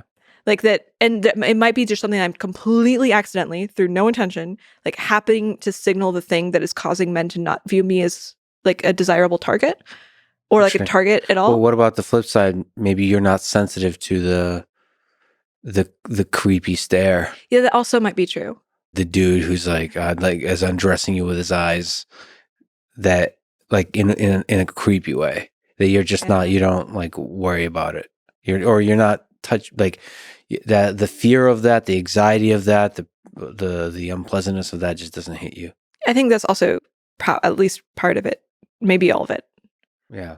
Yeah, I think there's some evidence for it. I think often like guys will do a thing to me and I'm just like, that's a thing, cool. I don't have any negative response whatsoever. That's call back to the tire. It's a thing. This is nice. This that happened. Well, it's good to know that can happen. Like I once had like a homeless guy like ask me to come back to my place, baby, and I was like, this is fun. Yeah. Like I'm like, do you want me to? I love asking men like, are you trying to get me to have sex with you? Just like saying it out front, and they'll be like, well, usually they stop for a minute. They're like, well, yeah, I mean, I would like to have sex, and they'll be like, thanks for asking, but I'm not interested in having sex with you. How you have a good day, and then I walk away, and that's great. I don't know. I have no issues with that interaction, but like maybe this is the kind of thing that other women would find to be really offensive. So you have that conversation, and it doesn't turn into like a threatening feel. No, like with a homeless guy. No, I've never had that happen though. But I think there's just something. I think I'm doing something. Like again, this is kind of accidental. Like I just am like this always, and I think I just happen to be like this at people, and they don't expect it. Yeah. Like they don't expect me to be like really nice while explicitly asking them what their intentions are. Like directly putting my finger on the thing that like, oh, you're trying to have sex with me, and then also not judging them for it. Yeah. I think this like throws people off a little bit so they don't get aggressive. They're like, oh, you're autistic or something. Even the cloak of anonymity on the internet, you weren't getting. Yeah, I just think I'm just not reactive, or maybe I'm giving off. I don't know what's going on. Maybe it's both. Maybe it's a feedback loop. So I had a pretty good experience. I know not everybody did. Definitely people reported having antagonistic experiences. But when I was scamming, I generally really liked people. Were really nice to me. Had a great time. Made friends. So you also did OnlyFans, as you mentioned, and I read on a website. So this is very investigative reporting that. On some months, you've made over $100,000 on OnlyFans. How did that feel? Great. Really great. I mean, like, well, actually, because so much of your upbringing, you didn't have money. You had to struggle with the factory job and so on. Maybe a good person to ask, can money buy happiness? Well, I mean, I think you get like a resting set point of happiness regardless of how much money you have. But money can buy being less stressed, I would say. Is there a lot of variation in the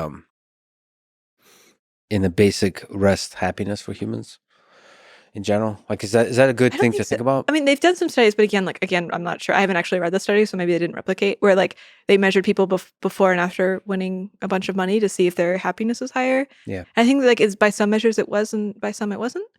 No, I mean like basically almost genetically, so nature nurture, but is there, let's say after you're 18, is there like some stable level of happiness that all the environmental genetic factors combine to create, so that everything that life throws at you has to face that happiness? Like you mentioned earlier that I seem to be happy with a lot of stuff. So maybe I have a certain level. Do other people have a lower level? Some people have higher level? Yeah, definitely. Like is that a useful, or is that a useful model of human beings? Or is it all ups and downs? Like, is it all like, well, I mean, there's no like stable combo, right? Like, I don't know. Some people just are happier than others in general, and other people aren't. But then you also have ups and downs. Like, I'm sure you've experienced sadness sometimes and happiness the other times. Like, if I actually were to integrate, so have an integral onto the area onto the curve, I don't know if I'm different than other people. Maybe I'm just like really focused on the happy moments and maybe feel the down moments most intensely, and maybe that like on average it's all the same. Is that possible? I mean, maybe. I don't know. Like, I remember when I was a kid, my mom would call me Pollyanna all the time because I was like finding the good in everything. Oh yeah. I'd be like, something bad would happen. So you were a Like, happy kid, I was a really happy kid. Yeah. even in the harsh conditions. Yeah. I mean, like I said, like I think the harshness comes from the bad meaning. Like, and I had good meaning applied to So it. you were a stoic. I was, yeah. With another Yeah. book I'm reading next week. Tune in, Marcus Aurelius Meditations. All right. All right. Camming 100K. So it felt good. So it's crazy though, right? You can just like take clothes off in a creative way with some gnomes and make 100,000. Yeah. I mean, there was a lot more to it than that, but yeah. What was it? What's the different I mean, it's process? marketing. Like, so with my free cams, I was unusual in that I decided to do outside of the website marketing. I would like post on Reddit, right? Mhm. This was very unusual at the time, but like OnlyFans is structured such that they have almost no internal discovery whatsoever. So if you want people to come to your page, you have to go out onto external websites and advertise for yourself directly. Very different model. And so this is something that I had already been doing and already had practice in. And so I think I was like already quite advanced. Like I already had an account on Reddit that was like 7 years old at the time. Tons of like karma. That means I could post in subreddits. I'd already been on Twitter for years, you know, like posting actively. So I already had like presences on all these other platforms that really helped with the conversion. Reddit and Twitter? Reddit, Twitter, FetLife, Instagram, TikTok. And you were still advertising creatively? So like there's like sexuality, but there's also like creative sexuality and ideas too. Yeah, like one of the really popular ones was I like molested myself as a mime using a one arm through a jacket, and so the jacket looked like it was. The jacket looked like it was alive, and you know, and that one did really well. Did you like brainstorm with somebody? And like, I recently got to hang out with Mr. Beast and sit on a session of brainstorming different ideas. I just envision you with like a team brainstorming. All right, how about we try the mime and the molesting thing? I don't know, it's too edgy. I wish. I think the team would have been a lot more fun. But no, it's just me. Like I had an apartment that looked like kind of like this, you know. You just sit alone and you're like, well, that would be a good idea. And I'd seen you just collect ideas over time, right? Like I'd seen somebody doing a version of the like this animated hand act like when I was a kid. And I just always stuck in my head. And like one day I was like, I bet I could do that. And then when I was trying to think of ideas to do as a sex worker, I was like, why don't I just try that? And then it turned out to be like a really like quite a viral hit. Is there stuff like you mentioned too edgy? Like Mr. Beast tries to keep it PG. Yeah. Do you try to keep it PG-13? Well, with the sex advertising stuff, I mean, it's sex advertising, so it's obviously not PG-13. I don't know these ratings. What is even beyond that? Family friendly. It is X. Like the one that I'm describing to you at some point, like you can see my boob.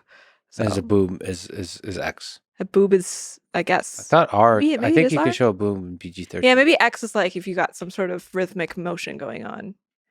Maybe that sound, but the rhythmic with motion not. You can have one or the other, but you can't have both. You have both. That's when we hit the X. Yeah. Okay. So definitely not family. I mean, with the sex advertising stuff, like guys like vanilla shit. Guys want basic hot girl. You can do something like kind of sexy and creative, like getting abducted by gnomes or like the self-molestation, right? But those are still pretty within the normal boundaries. What do you mean guys like vanilla stuff? I mean, most guys like vanilla stuff. What's vanilla stuff? Like, see, we'll talk about fetishes. I think my Overton window on what is vanilla is expanding quickly after following your work. But yeah, what is I actually have done a lot of studies on what is vanilla. Like I've done a couple different surveys where I ask people like how taboo is this thing, and I have like a rating from least to most taboo. By the way, I don't appreciate the beauty of vanilla ice cream. You don't? No. It is really good though. You eat vanilla ice cream? I eat vanilla ice cream, yeah. I think there's just so many more options. It's like the absence of creativity. I mean, if you put in like some chocolate chips or something. Yeah, they already made it more interesting. It's a start. Okay, so what's vanilla? What and why do guys like vanilla? So hot girl doing hot girl things? What, like undressing and then having sex? The thing that I found was most successful were frames where the man was framed as passive and the woman is active. Or like, for example, like, oh, you know, we got assigned to the same bunk at the breeding school or something. Or like, oh, we're the last people on Earth, right? Yeah. Or like, oh no, I desperately need somebody to like cure me with this disease and I need semen. So it's like in any scenario where the guy is just like finds himself such that the woman like desperately needs him for some reason and he doesn't have to do much. That is like typically one of the much more successful things. Like guys like women falling into their lap. What about the power dynamic? So guys are less into power dynamics than women are. And you can do power dynamics as long as it's like handed to them. Some guys are like very dominant and like prefer like having to work, but this is the minority. Like if you're trying to make 100K in a month and you're trying to appeal to the widest group of people, the most effective advertising, you're not going to be making the most money by being like particularly submissive. So on the camming side, that's your unlike escorting or just personal relationships. You're trying to you have an audience. You have like a theater full of people. Like with live camming? Yeah, with live camming. Yeah, it's like a live theater. Does that freak you out? There's just like a bunch of people watching. I mean, how do you feel right now? I don't know they're watching because it's not live. Yeah, that's true. It's not live. So like it might as well be. Like they could be watching. I feel like there's just the two of us. I don't. Okay. And there's like sometimes I imagine there's a third person. Like God. Usually, no, not God. Just I usually imagine either a guy or girl or a couple just sitting there for some reason, like usually on the beach and usually high, or on some kind of like on mushrooms, just like listening passively, just kind of looking at the sunset. That's what I imagine. Oh, that's really good. Yeah. I think that's useful. Like when I write my blog posts, sometimes I do terribly, but it's the most effective when I imagine one person that I'm writing to try to explain. And like having a high couple watching the sunset is maybe really lovely as a calibration. I have to say, it is pretty romantic because I've gotten a chance to meet couples that listen to podcasts together. I don't know why. That seems like intensely romantic to me because you're not watching TV together. You're listening to a thing. I mean, I guess sometimes they watch it, but like you're listening to ideas together. I don't know. It seems like you're going through the same kind of thought process. Yeah. That's a really beautiful way to put it. So it's like you're melding. Your thinking is following the same line. Somehow podcasts do that more than movies. I think movies give you a lot more freedom to think about stuff. I feel like your thoughts are aligned. And like, especially if the podcast is good, like if it's listening to like a Dan Carlin podcast like about history, that you're like on a journey together. There's an intimacy to that. Anyway, but I've learned that there's couples do that. Hashtag relationship goals. Go ahead. That's what you want with your future wife? With my, yeah. You should make an application. Application? An application for dating you. I mean, maybe this is more of like my strategy and less yours, but you have like a wide enough audience that might work. It's not, okay, let's just go there. So, because you put together an application of like people to have casual sex with you, I think. You have had that. And also dating. Yeah. And also dating and relationship. I'd love to, so what is in that application? Because like, I'm sure there's quite a lot of people that would like to date you or to sleep with you, but finding the person, I mean, it depends what your goals are. I guess relationship would be an open relationship for you. Yes. Right. Like for me, I guess it's more intensely selective because it's like a monogamous relationship and a committed one. Like I'm swinging for the, like for like long term. I'm not like weirdly obsessed with long term, but it's like I would love to have one girl for the rest of my life, but finding that, I feel like applications will not get to that. I feel like there's some aspect of the magic of the serendipity of it, of meeting people in strange places and so on. I've personally have noticed that like fame has not made that process easier. But I mean, like if you could, if there's two rooms and one of them it's like a random population of hot women and the other one is a random population of hot women, but all of them definitely are monogamous and are looking for a long-term committed relationship. Yeah. Like which room would you rather go into? Like if you're looking for a mate. Yeah, well, but see, I guess my preferences are more. That's a really strong point. But my preferences represent the majority, probably, right? Because don't most women want monogamous relationships? Yeah. So like, I'm okay with either option. Because like statistically speaking, right? But like we can apply it to like a bunch of other things. Yeah, and this is just a problem if you have like if you have a high volume to filter through, and you don't know. Like it's a good like initial filter.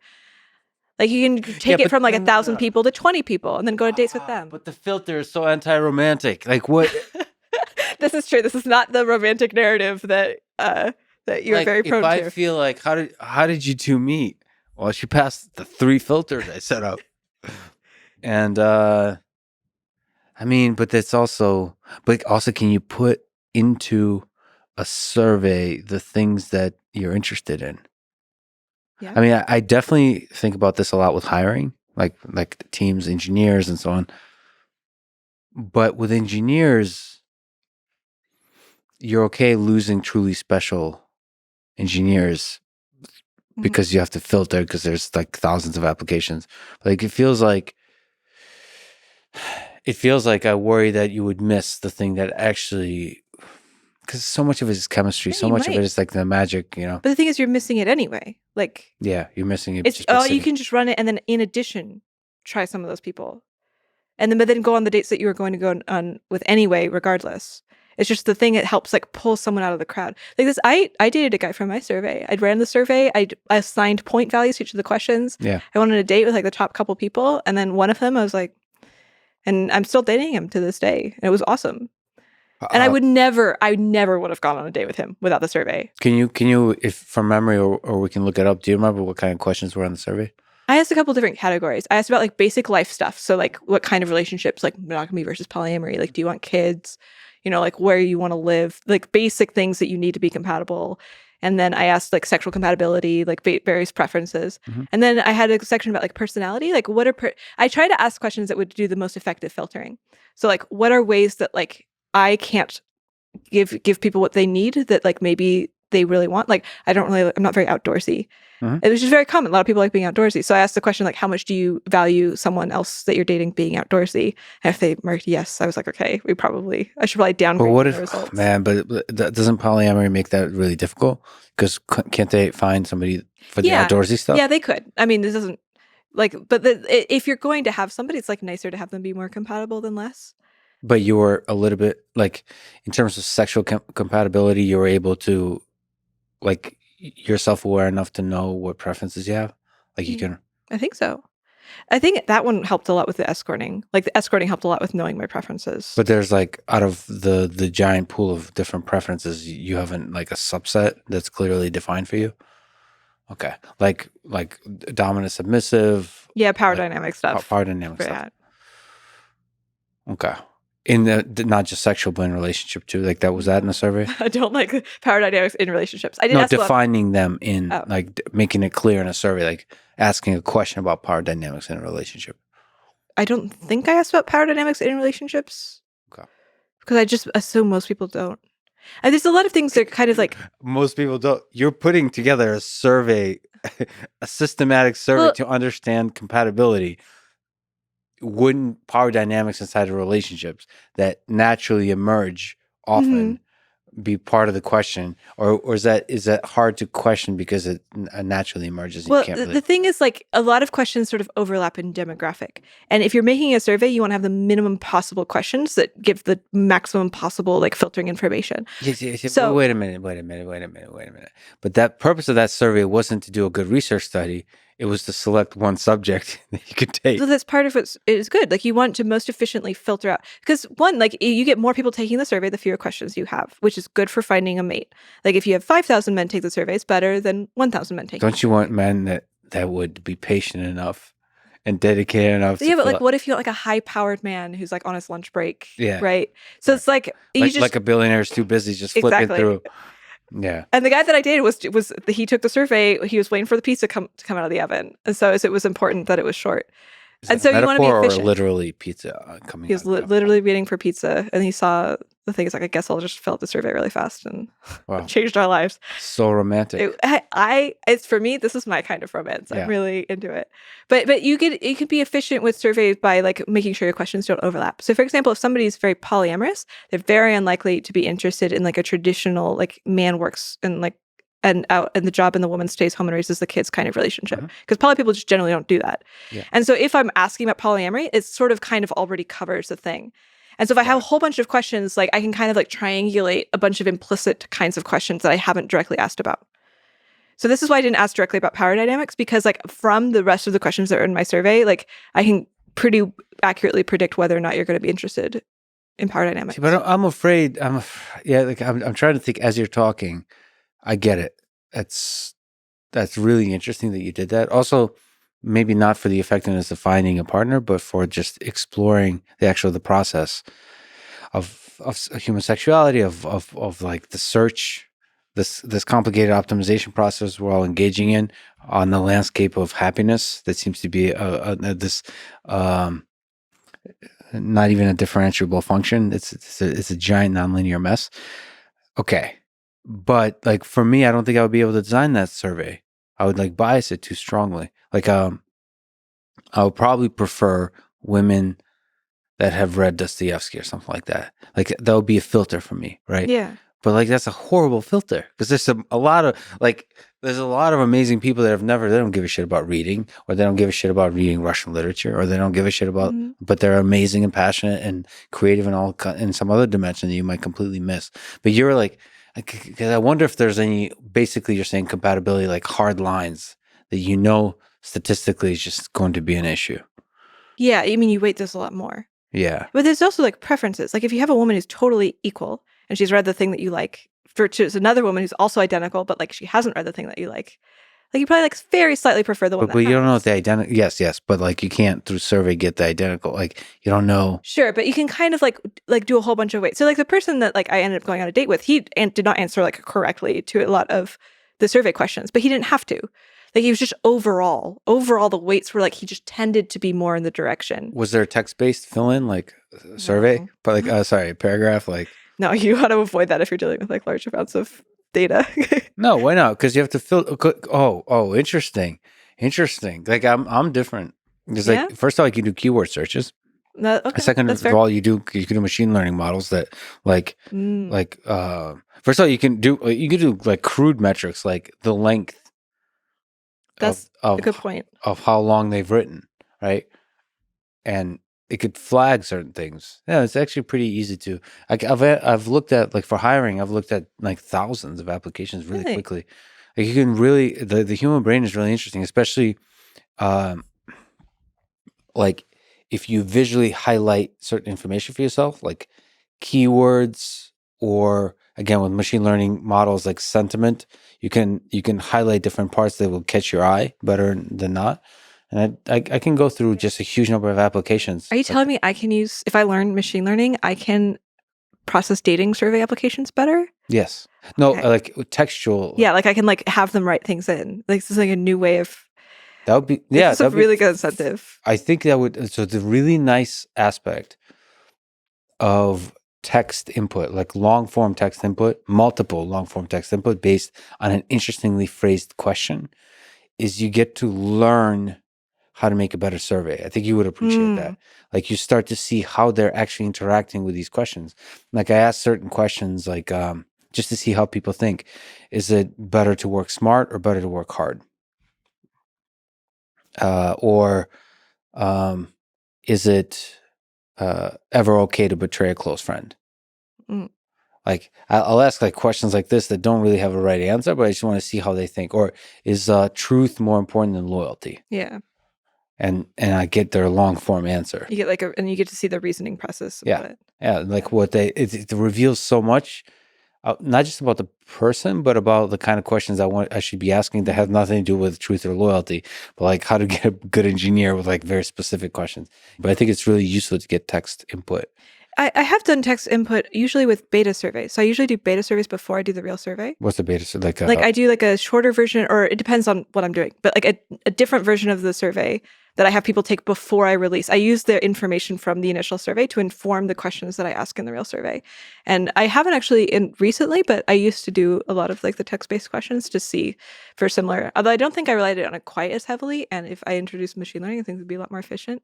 Mhm. I love that you're also doing like you're writing scripts and stuff. Like you're doing some like statistical analysis. Are you using Python mostly? Yeah. I had to learn Python for this Which is just the a couple months best ago. way to learn Python, and the best reason Yeah. to learn machine learning is to solve actual like problems. Yeah, I can't be motivated. I'm just not motivated to learn something unless there's an actual curiosity I have, and I have to learn it and to solve it. I was trying to avoid learning coding for so long, but eventually my data set became too large. I couldn't work with it with anything else, so Like, oh, Python it is. You know what's also an interesting data set that you're probably interested in a little bit is like Twitter itself, right? I don't know if I've played with the Twitter API a lot. Can you just get the download the? I'm stuttering now because download the Twitter. You download Twitter. No, there's a lot of Twitter. So Twitter is a social network with a bunch of people. They're interacting a lot. Like there's like, I don't know, the number is insane, the number of interactions, but there's different ways to interact to get data from Twitter. There's streams. You can look at, it depends on what you're interested in. You can do results for searches. You can look at individual tweets and get entire, which to me is super interesting, the entire tree of different conversations, the replies, which might be very interesting for you because like it's not, it's much harder to ask rigorous questions, which you do with your polls, but you could see like how divisive certain things are. Yeah, it'd probably be good like calibrators to figure out like exactly what questions you should be asking. Yeah. And also highlight interesting anecdotal things when like two people freak out at each other and just argue, like a thread that goes on for like 1,000 messages that you might never be even aware is happening because you're like, because Twitter doesn't like surface that. Like it would be, Twitter doesn't make it easy for you to like visualize what the hell's going on even with your own social network. Like if you post something that's controversial that gets a large amount of attention, you can't clearly visualize everything that's going on. Yeah. Like it's blurry, amorphous, like you're just kind of looking through the fog at different replies and then kind of so to be able with the API, they have like graphs of networks? They have the data for the graphs, so you can reconstruct it yourself, and then you have different levels of access in terms of how many queries you can do. That's really cool. And now because there's like Elon, there's a lot of sort of revolutionary stuff happening at Twitter. I think you could literally sort of push for innovation there. Like there's aggressive innovation happening. So in terms of requesting stuff for the API, you could do all that kind of stuff. I think Twitter is just a fascinating platform for as cliche as it sounds, for studying. For me, it's interesting what makes for a healthy conversation. That term has been used, but it's interesting how conversation, to me, it's fascinating how conversations break down and not. Like how, like the virality of drama or conflict or disagreement, how that evolves when a large number of people are involved, when a large number of misinterpretation of statements is involved in text-based with some anonymity thrown in. Like I feel like there's a lot of study that can be done there. I mean, Twitter's probably not great at it, right, as it stands. No. Because it's like necessarily short. You can quote treat things out of context, etc. But we should understand that, right? Yeah. At a large scale, you should be able to study that kind of thing. What was your casual sex survey? I actually haven't looked at it in a while. I think I just asked people about a whole bunch of fetishes because you don't want to be obvious about yours because then people are going to hijack it to try to tell you that they like what you like. Sure. So you want to be obscure. So how do you design a survey where you're testing for a thing, but you're still obscure about the thing you're trying to ask about? So you still see it as a survey. Yeah. Like an application. Because I think you tweeted saying like, I'm thinking of just like showing up to San Francisco and saying, is anybody open for casual sex? Yeah. Something like this. Am I misremembering? Maybe escorting? I'm not sure. Oh, for escort. Sorry. Which is similar. Like I kind of use escorting as the way to have casual sex now. Okay, so let's talk about escorting. So you wrote about escorting in your blog post. Escorting was good for me. How did you get into escorting? I was working at I quit camming because I was burned out and I was like trying to work at a friend's startup and it was hard for me. It's difficult for me to work on projects that are not my projects. And so I was like, okay, fuck it. Like I want to go back to sex work. I want to make more money, but I don't want to cam anymore because I'm burned out. So I'm like, well, let's try. I had a friend who was an escort. I'm like, let's try that. And so we had a call. She like outlined the basics for me. And then I put up some ads and started working. What's the basics of escorting? How does that work? If you want to get started escorting, so just in case you have a career change, you're going to want to get some nice photos. So you probably already have those. First of all, you assumed I haven't done it before. How rude. Have you? Yeah. Well, recreation, I would like to do it professionally, I suppose. So if I wanted to do it, if I really want to step up my game, how would I do it? Yeah, well, you got the whole tutorial. Recreational escorting is just okay. No, meaning like like selling products on Etsy versus doing a startup. Yeah. Well, I mean, escorting is kind of all just selling products on Etsy. No, but selling a lot of products on Etsy. like high volume. You've High dabbled. volume. Yeah. Yeah. Small handcrafted. It's small handcrafted artisan dolls. Yeah. Escorting. Versus mass manufacture.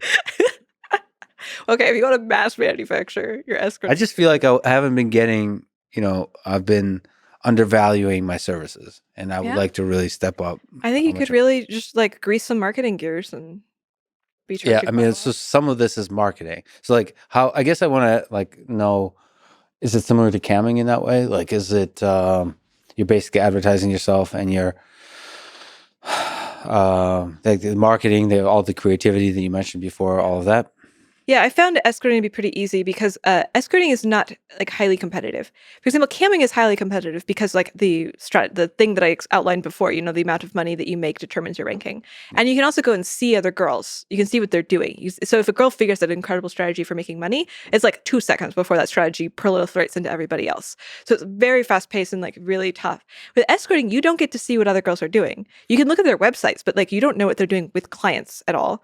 You can look at their rates, but you don't know what their volume is. So you don't actually know what is successful and what isn't very much.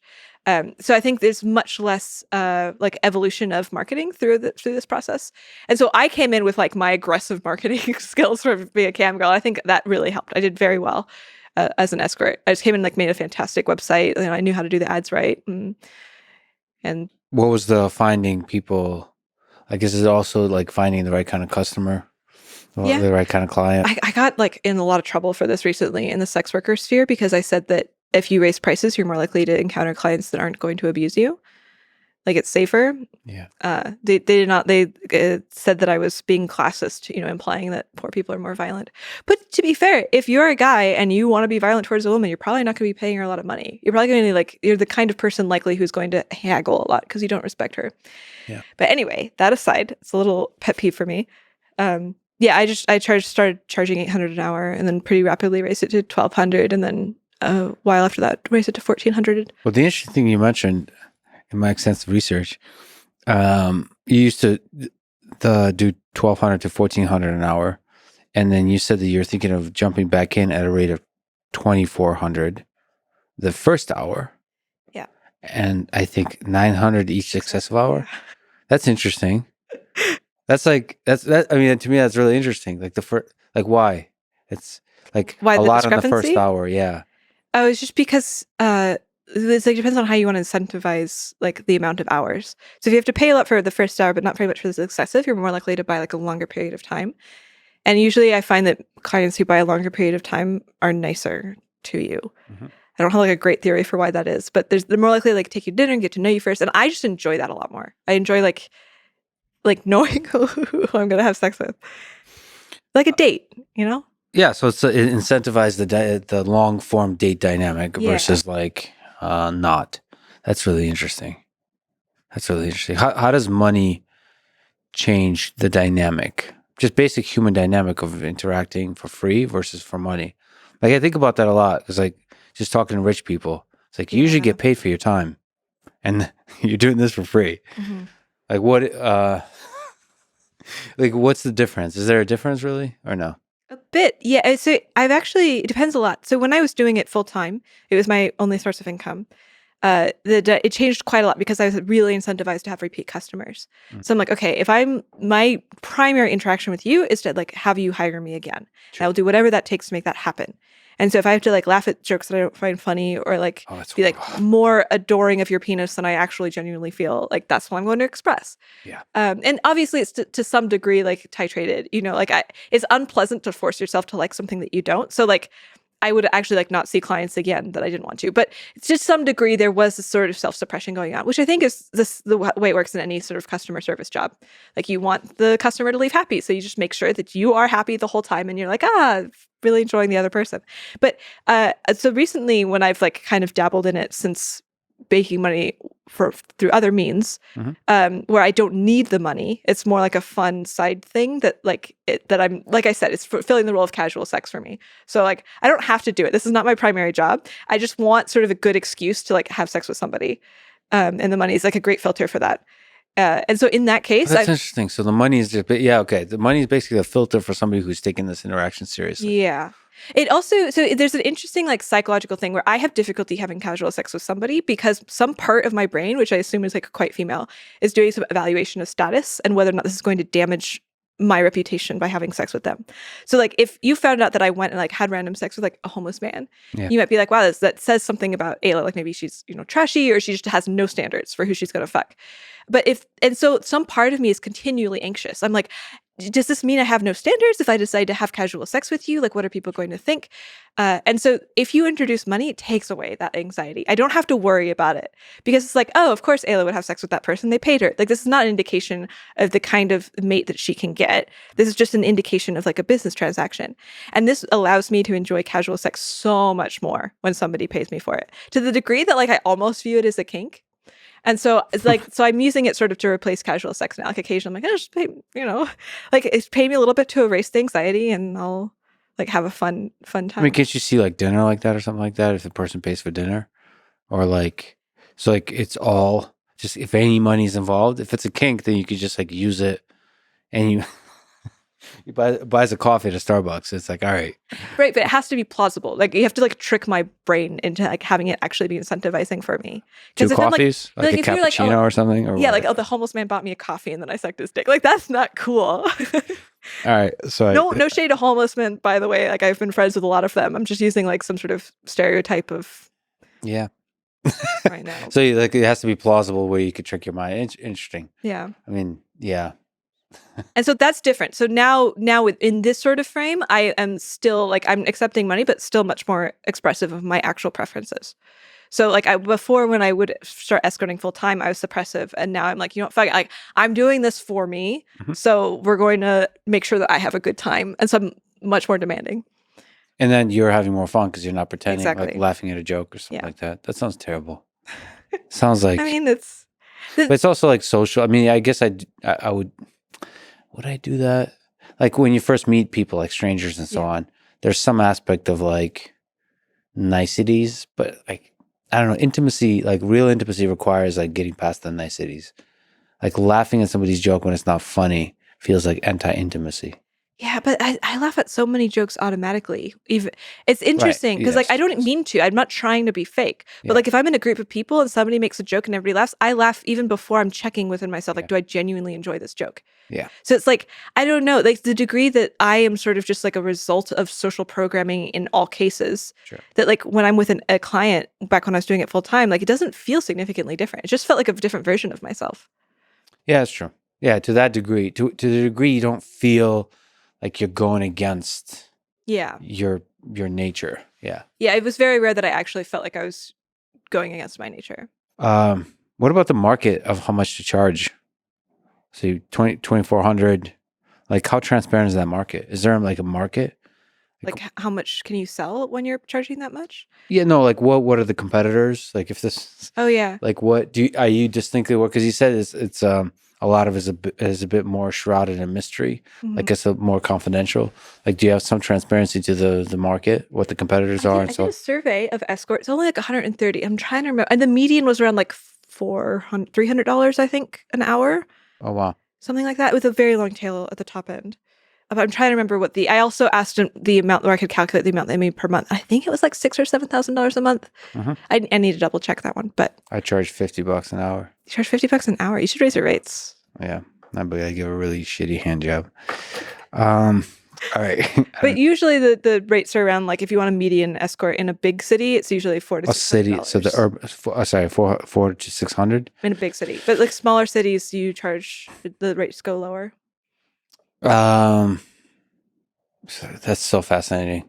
What's like the most you've ever seen somebody charge? I think I am. You're like the. But at this point, it's because I'm post work. Like I can just put it in and say number. Does the fact that you're sort of like a sexuality expert, like a researcher and so on, like your mind is fascinating as well, and you're a bit of a celebrity, does that play into it? Yeah. Or do you feel the celebrity now, like when you're Yeah. with people? Yeah, absolutely. Usually if people are interested in hanging out with me, it's because of that. Um, but that's different. Like I think besides the fun part, like this is a kink as opposed to this is a job. Like with this is a job, usually the high end is closer to 2,000 an hour. Mhm. Like the very high end. Have clients ever fallen in love with you? I think so, yeah. I think it doesn't happens to me much less than most other people due to like the thing that I think we were talking about before. Which is what? Where like, you give off vibes, maybe like subconscious vibes. But they have fallen in love or not, but not as often. I think something about my signaling indicates that people should not fall in love with me because I don't think it happens very much. And it happens a lot with other women that I know. But I have occasionally had the thing is it's hard for me because I try to be as vulnerable as I can in a connection with a client. And I do really like some of them. I still remember some of them very fondly and I hope they're doing well. And some of them are really profound. Like one guy saw me because he found out he was dying of cancer. And he was like, I don't want to die without seeing someone. I'm like, Jesus Christ, that's such a, I don't know. I'm very touched by many of the people that I saw. So there's like deep intimacy there. Yeah. I know that it's brief and I know that it's like kind of weird, but like there's like a real glimpse into somebody's soul when you get to be intimate. And I think this is especially true for men because a lot of time men don't have like a way to be really vulnerable in front of anybody. But like if you're in bed with a woman that you find to be attractive, you can sort of let loose a little bit more. So they can become vulnerable in general quickly. Yeah. And I really like that. I like being as vulnerable as I can to match it. Like I'm not forcing myself or anything, but like I just feel into it and like notice how like beautiful the person was and like feel grateful for being able to be in this intimate experience with them. And that was so wonderful. Does it ever hurt to say goodbye? No, but I think that's unique to me because I like being alone a lot. Even with my friends who I like dearly, I'm like happy not seeing them. Because I don't like making facial expressions very much. But I do miss some of my clients. Wait, sorry. What does making facial expression have to do with saying goodbye? Well, if you are not with somebody in person, you don't have to make facial expressions anymore. Oh, you can just think about them. Yeah, you can just sit there totally blank face and then have all of the emotions that you want. You telling me? Do you have this thing too? No, it's not a thing, but like you're on camera. Yeah. So like I feel feelings, but people usually want you like social interaction is such that like you probably want me to show feelings on my face. Yeah. Right? Like that. Good job. Yeah. Hey, there you go. So like I definitely there could be just an introvert thing where you like have a vibrant inner world that you forget to show to the rest of the world. And also I'm scared of social interaction and I just have a lot of anxiety about interacting with the external world. So yeah. I'm kind of surprised to hear that because when you talked about finding delight in everything and everything is fun, like I usually don't associate that with having not very much anxiety. Well, because I have we mentioned that earlier, I just appreciate the beauty in the world when I observe it. But then when I'm interacting with others, I have a very harsh self-critical aspect to my brain that says like, you're going to fuck this up. You're going to fuck up this interaction. You're going to fuck up the beauty that's there. If I'm sort of being fragile and vulnerable for a moment, one of the things I'm afraid of, I get so much love from people that listen or even like reach out, like you said, through the survey, like women and so on. I'm afraid that, you admire me because you don't know me, but you won't admire me once you know me. So that's self-critical, but it's a silly, I mean, as you get older, you're like, yeah, okay. Like I'm able to step away and objectively look at myself. And it's like, you're fine. You're good. It's like, but it's still there's the part of the brain that you can't just shut off. What would fucking up in this conversation look like? Like, it doesn't have to be rational, but I'm curious if there's like a specific thing.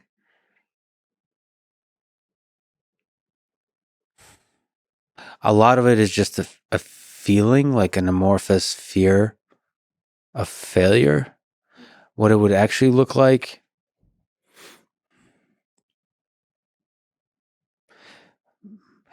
maybe because we're talking about sexuality, me not being able to eloquently explain the worldview I have and why I appreciate it, that would make me feel like a failure, because that would make me feel like maybe you don't know what you're doing, right? Because sexuality, and not sexuality, but even romantic relationships are really important to happiness. They're really important to me, and I'm not sure like the conception of love I have, romantic love, is like fully made rigorous. So especially when I'm talking to you that thinks very rigorously about a lot of these topics, I'm not sure if I've thought about them a lot. I feel them. I interact with the world in the space of feelings. Maybe I'm almost afraid to be very rigorous with these kinds of thoughts. And so I think the failure would be like I would be confronted with the fact that I can't explain what makes me happy. That could be a failure. And there could be just a bunch of other failures. Another big failure is like, I think you're a really brilliant person. And a lot of folks I know and admire your work as well. And so like for me not to be part of highlighting that brilliance would be a failure, definitely. Like because then other people might feel like notice the discrepancy or something? Yeah, but no, that's not other people. Just my personal, I like see. my personal feeling. And then, like the other is like jokes, because like we're talking about sex, right? So for me, like it's fun to just joke around, but you also have to tread carefully, because like it's a weird surface, because like even I already feel bad about making a joke for $50 for a hand job that's crappy by me, but I think. I think sometimes you just got to go for it. I went for it. It kind of fell flat on his face, but that's the thing of the conversation. For what it's worth, I think there's like this fear where it's like if you become like scientific about something, you'll figure out that your feelings are unjustified, and then you'll experience this horrible thing where like shit, like I'm like afraid of this, but I'm sort of being forced to by my logical mind to like believe this thing, which I don't think this is true at all. I think like your feelings are there for a reason, like they're for a good reason. And like logic or like rigorous analysis or something should be dedicated to figuring out why it's there. Yeah. Not to like suppress it or tell it shouldn't be there, What do you think is more important to just life? Is it reason versus emotion? Like not life, to what makes us human, I guess. My romantic narrative answer to this, which is like not rigorous at all, is curiosity. Curiosity. Yeah. Is curiosity? Oh, that's such a middle. Curiosity is like both emotion and reason. Yeah. Right. So it's like this pull, because reason is the tool you use to figure out the puzzle, and then curiosity is the pull towards the puzzle. Yeah, 'cause I don't like worldviews that pit like emotion and rationality as opposite each other. They feel like beautiful parts of like a cohesive whole. Yeah. Like if you're doing rationality to the extent where you're like suppressing some emotional reactions you have, then I think you're doing it wrong. You're like missing a big part of it. Like it should be like integrated. It should be like part of like one unified flow. Like the things that you like, if you want to be in a romantic committed relationship for the rest of your life, then this is like beautiful and good, and the kind of like logic that you're using to make sense of the world should be fitted into that correctly. I think it's really cool. Like anytime you have sort of like an internal at odds thing with it, I think you're like using some sort of force to suppress one or the other. Like, oh, I'm not allowed to reason about this, or I'm not allowed to feel about that. And that feels harsh to me. And I think curiosity is the solution. Like if you're simply just calmly curious, oh, why do I feel like that? Mm-hmm. Let's go find out. That's so cool. Right? Like you can use logic and your feelings to like discover the answer. Do you sometimes, because you do this kind of technique, which is interesting, and I've mentioned it to others, you'll sometimes step away from like a third person perspective and describe the feeling you're feeling. Or like even just the situation, like you'll step out and talk about, wait, what is happening here? Like in the conversation itself. In the conversation itself. Yeah. First of all, what is that? Do you find that to be useful and interesting? Because it's very interesting. It feels raw and honest. The danger of it seems like you escape the actual experience of it, though. So that's the trade-off. You make it intellectual, right? Is it though intellectual to do that? I mean, maybe it is. I don't mean to. No, maybe that's the wrong word. You can make it intellectual. Yeah. But you can still continue the same flavor because you're not fully disengaging from the conversation. You're just creating an extra meta layer Yeah. that's happening I at the think same time. exploring the emotional reaction to what's going on in the moment. Yeah. In some way it's actually making it stronger, like, or enriching it, like making it more, Yeah. giving it more context, giving it deeper understanding. I think Yeah, there's sure. like a way of going meta that is a flinch move. Like, oh, I noticed that we're doing this thing. I'm going to name it. Yeah. And I think the thing that I described earlier, like when the homeless guy approached me and asked, can you go home with me? Yeah. And I was like, oh, are you trying to have sex with me right now? Like what I was doing is like a meta move. Like you're stepping outside, like, and like, okay, what is the purpose of this conversation? And we explicitly identify it. And in that case, I think that is sort of like a flinch move. Like I'm not telling him my emotional response. I'm not like being fully present. I'm like sort of identifying it as a way to subvert what's going on. And so I absolutely think this is a possible thing. But I usually try to be aware of that in myself. And it depends on the purpose of what's going on. That guy, because that is actually like a chess move you did. You had a purpose with that chess move, but the flirtation is on. Like he could have like done a better move that would make you like curious, like, Yeah, that's true.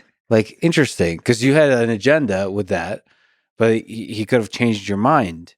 Like he could have with a few words, because you just created extra layers, extra entry points. If he had gone more meta, yeah, it might have been like, okay, well, now I am going to sleep with you. Exactly. I mean, see, there is something, that's aids into the chemistry of the conversation when you do that, man. I really enjoy it. It's like a rare. I forget. Did you and I forget who. I've had a few people do that with me, like just in conversation, and I feel like you were involved somehow because I've met you before, somewhere. Yeah. I don't know if we were, or We've you been were at a just couple in, parties together. or maybe it was just like a bunch of people that kind of play with the same, or like a comfortable. There's circling.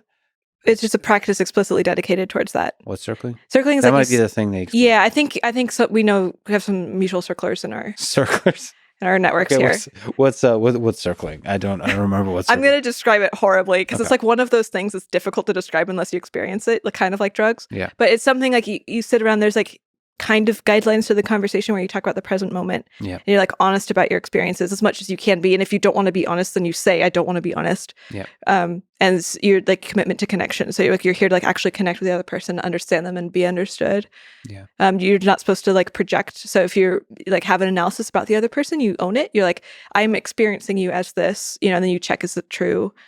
Or like, are you supposed to be almost like converting it towards the thing you're thinking, like constantly? If it feels right in the moment, you can. The thing is, it's very amorphous, right? It's like almost like creating a magical sensation. And I've seen some very good circlers, really high skill circle, and I feel like I'm on drugs when that happens. It's very rare to see. Does it feel honest somehow? Yeah, very honest. Like right now in this moment, I'm feeling like kind of like nervous energy because I'm talking to you, and this is a unique situation, and like I want you to think I'm cool. Yeah. I want everybody listening to me to think I'm cool, but I'm also having some sort of delight at being able to express in this way, and like some admiration for how you've like set up and built this thing that I can be a part of. And all of these things are sort of in my body right now as this sort of vibrating high thing. I remember like in the party setting, because I've had to talk to a few people, I felt like it was going sexual very quickly.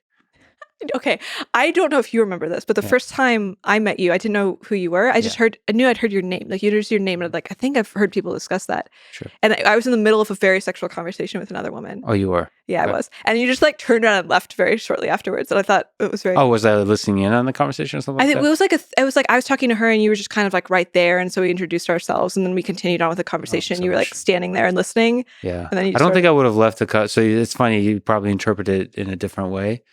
I interpret it as you like not wanting to listen to like graphic sexual stuff. Was it like super graphic? I don't know. I was asking her about. I was interviewing her about her fetish, basically. Oh yeah, I don't think I would have walked away from that. I would have been like curious. Oh, interesting, because I don't often see people having a deep interview about fetishes. Like I wouldn't even be. Listen, I'm like Jane Goodall here. Like I'm not like I'm not afraid of sexuality or something like that. I just have certain values in terms of like monogamy and so on. But I think sexuality is really beautiful. Yeah, I don't think. Yeah, I can't imagine myself walking away from that conversation. Somebody must have like called you or something, because I didn't remember exactly how it worked. I just remember thinking later on. Or maybe I thought I was intruding. Oh, maybe. Because if I was kind of drunk, so and I probably was very okay. drunk too. I would like to actually have like footage of that conversation so we can actually interpret what actually happened, because it's probably, I mean, human interactions are funny like that. They can Mhm. happen for all kinds of reasons. Have you ever fallen in love with a client? No, I mean, like in tiny ways, like micro loves. Like, Have you ever fallen in love? I mean, I don't know what it means, but probably the thing that other people say when they say fall in love is probably something I've experienced. What do you think they mean? Um, What is love, Aella? yeah, I know. No. It's a fantastic question. I think so. Love is one of those words that refers to like a billion different concepts, and I think we maybe should just taboo the term to have a better understanding of what we're referring to. Because there's things like feeling like intense attachment. There's something feeling like soulfully aligned. There's like sexual attraction. There's like Are you excitement. Talking to me and saying we should taboo the term love Maybe. in this conversation? How dare you? No. Yeah, well, okay. Romantic love. I to make it flourish into lots of other new definitions. Okay, thank you. We're let's expanding limit. love. It sounds like you're censoring the most important word. This is like 1984 all over again. Okay.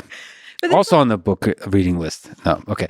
Listen, no, romantic love, like a deep intimacy for somebody else, like a deep connection with a human being that is also, I mean, yeah, with polyamory, it's tricky. And your relationship with sex is also tricky. So like, what's the difference between a deep friendship and a friendship that also has a sexual component? I remember being very confused about that when I did a lot of LSD. I was like, what? The line between romantic relationships and everything else kind of got blurred. I was like, oh, I'm just like in intimacy. Yeah. And some intimacies mean that you spend your life together more and have sex, but like the same basic thing is there. Like you're seeing someone for like who they are. Do you think you can be, if you're heterosexual, do you think you could be really deeply close friends with a guy and not have sexual relations with him?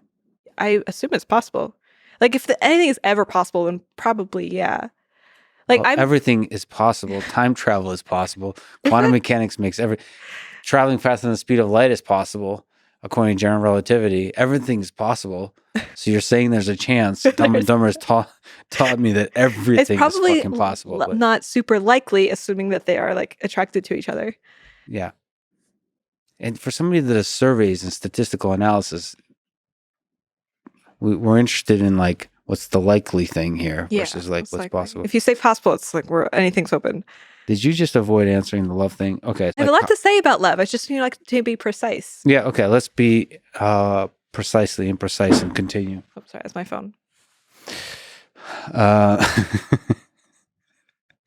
It feels like a passive aggressive suggestion that we shouldn't talk about love anymore, but we shall continue. No, we should absolutely talk about love. It's just the term is very confusing because it's like some people say the word love and the thing that they're thinking of is like, oh, the butterfly is like the sparkle thing that I get in my stomach when I think about my loved one. But I study relationships over time. I just really I did a survey about it, and that sparkle goes away within like 2 to 4 years. But people still report loving their partner after that. So I'm like, okay, like when you say the word love, like what the fuck are we talking about? Yeah. I just want to get on the same page. Okay. So what are the different, so the butterflies, boy, I'd like to push back on 2 to 4 years on the butterflies, but okay. I mean, statistically, not everybody. Butterflies don't give a fuck about statistics. You ever heard of the flap of a butterfly wing causing like nuclear war? How do you describe that with your statistics? Okay.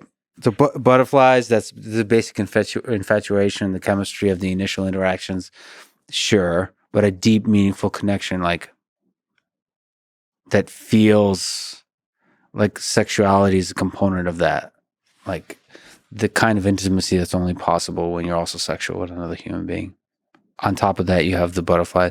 And on top of that, you have the friendship. And on top of that, you have like, what is that? That's a sandwich full of things. Love sandwich. The love sandwich. Okay, I'm down to call it a love sandwich. Okay. We just call it sandwich. LS. Okay. What role does that play in the human condition? Like, keep asking about the human condition. It's an interesting phrase. Yeah. I'm like this is like not a phrase that's common in my own thinking. Sure. Human condition is a good summary. You know, what do you think? What do you feel when I say human ask very condition? different kinds of questions than you. Sure. Yeah. which is interesting. I've been trying to like figure out like what kind of brain like you have is like creating like this category of question, which is why I was like thinking like there's something about a poetic narrative in there Yeah. because it's very like aesthetic. I think you've asked much more aesthetic questions than I do. I don't even know what the word aesthetic means, really. Like artistic. Artistic. Yeah. Well, I mean, I know what aesthetic means, but I also don't know what it means. It's kind of like the word love. Aesthetic perspective. Yeah. Well, but part of it in conversation, you don't want to ask a question that has an answer fully, always. Like, do you have an example of a question that has? What's the meaning of has an answer? Yeah, like one that you'd say like, that's like a bad question because it has an answer. How many sexual partners have you had in the last year? Oh my god, that's such a. Okay, I feel like we just like got to some sort of crux about like the kinds of questions that we like to answer. Sure. Because I would love that question. Okay, right. To ask enough people. All right, but does that really tell the story? Okay. Of what you felt over the past year? That's true. But then I could just tell you. Okay, so by when you're saying the kinds of questions that you like, the ones that don't have an answer, by not an answer, you mean like not an answer where you can know that you're done telling it. Is that? That you can escape having to think by actually answering it. I see. Yeah. The struggle is the place where we discover something, not the destination. Yeah. Consensual. Okay. It's working. Okay. So what is the role of the love sandwich in the human condition? Okay, that's fine. I take that question, but it's a stupid question. You don't have to. I'm ready to try. Do you like love? Do you personally like love? Yeah, I mean, I think like there's a part of me that feels like I have unconditional love for all things. Like when you're talking about the glass being beautiful, I've felt that. It's like that feels like it felt like it rang something that like I have a similar resonance in me for that. If I were to circle right now, I feel like you're avoiding the love question, the love sandwich question. What's your own personal feeling towards loving another human being versus having sex with another human being? Love is like one of the concepts that dissolved for me a long time ago. So I have difficulty directly answering it. Sure. But I have the experience. When you describe the love sandwich, I feel like I have had that experience. I have it currently for some people also. Like I'm dating people and I have that. So people who you date, you would describe sharing a love sandwich with them. Yeah. Okay. So how does I mean, that's great to hear. So are you afraid of love? No, not at all. So can you describe to me polyamory? What is it? What does it mean? Because there's like different terms. Yeah. You have a nice blog post about it. Yeah, I have a personal definition of it, which I readily admit is not shared by a lot of people. But to me, the definition of polyamory is simply not forbidding your partner from pursuing intimacy with others. Yeah. It doesn't mean that you have to pursue it personally. Like two people could be married and only have had sex with each other for 20 years.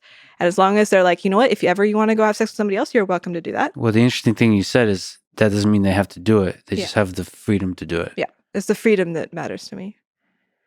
Which is, I mean, it's called the polyamory post. You have so many good blog posts. People should just go look at read your writing because it's really, really strong and often backed by data, but also just a deeply honest look at yourself and your understanding of the world. It's nice. It's refreshing to be like with a lot of stuff I disagree with, but I feel like if I disagree with it, you'll be very open to arguing it and kind of thinking through it. There's just the honesty that radiates from the whole thing. Anyway, so I mean, it would be interesting to kind of explore what polyamory, like how it works. What are the different versions? What does that freedom look like?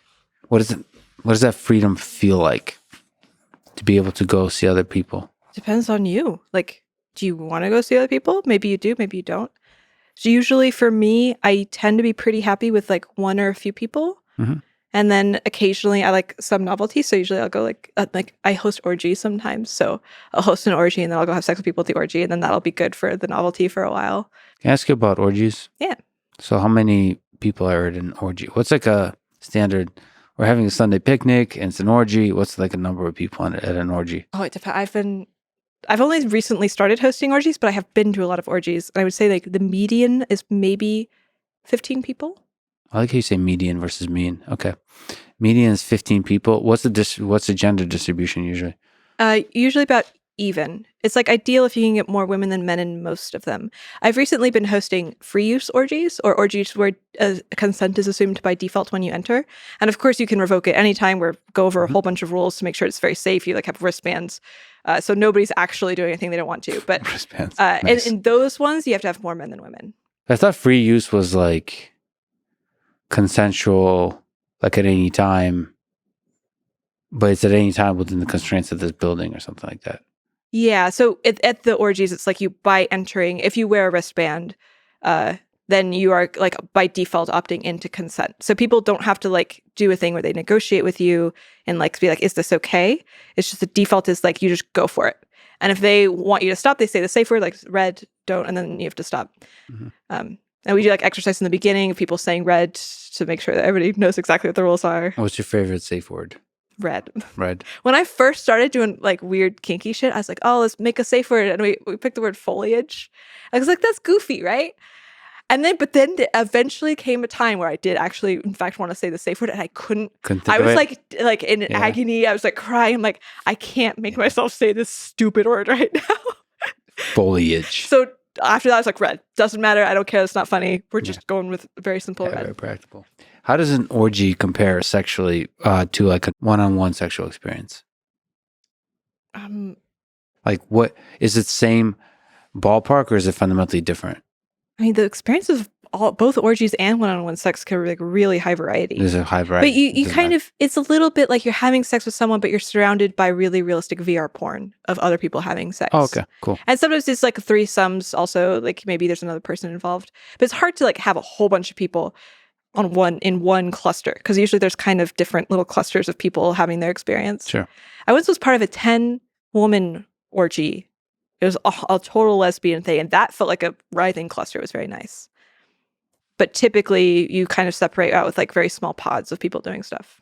Okay, so back to polyamory. So what's a good what does it take to manage? Do you have a main partner if you're being polyamorous and you're dating multiple people? Is there usually a main one for you personally? For me personally, kind of yes. Like right now, I kind of two that aren't. Like I see roughly around, for me, it's kind of just descriptive. Like if I just happen to be seeing you a lot more and I confide in you more than you, like you're descriptively my primary partner. But I don't usually have rules to protect that.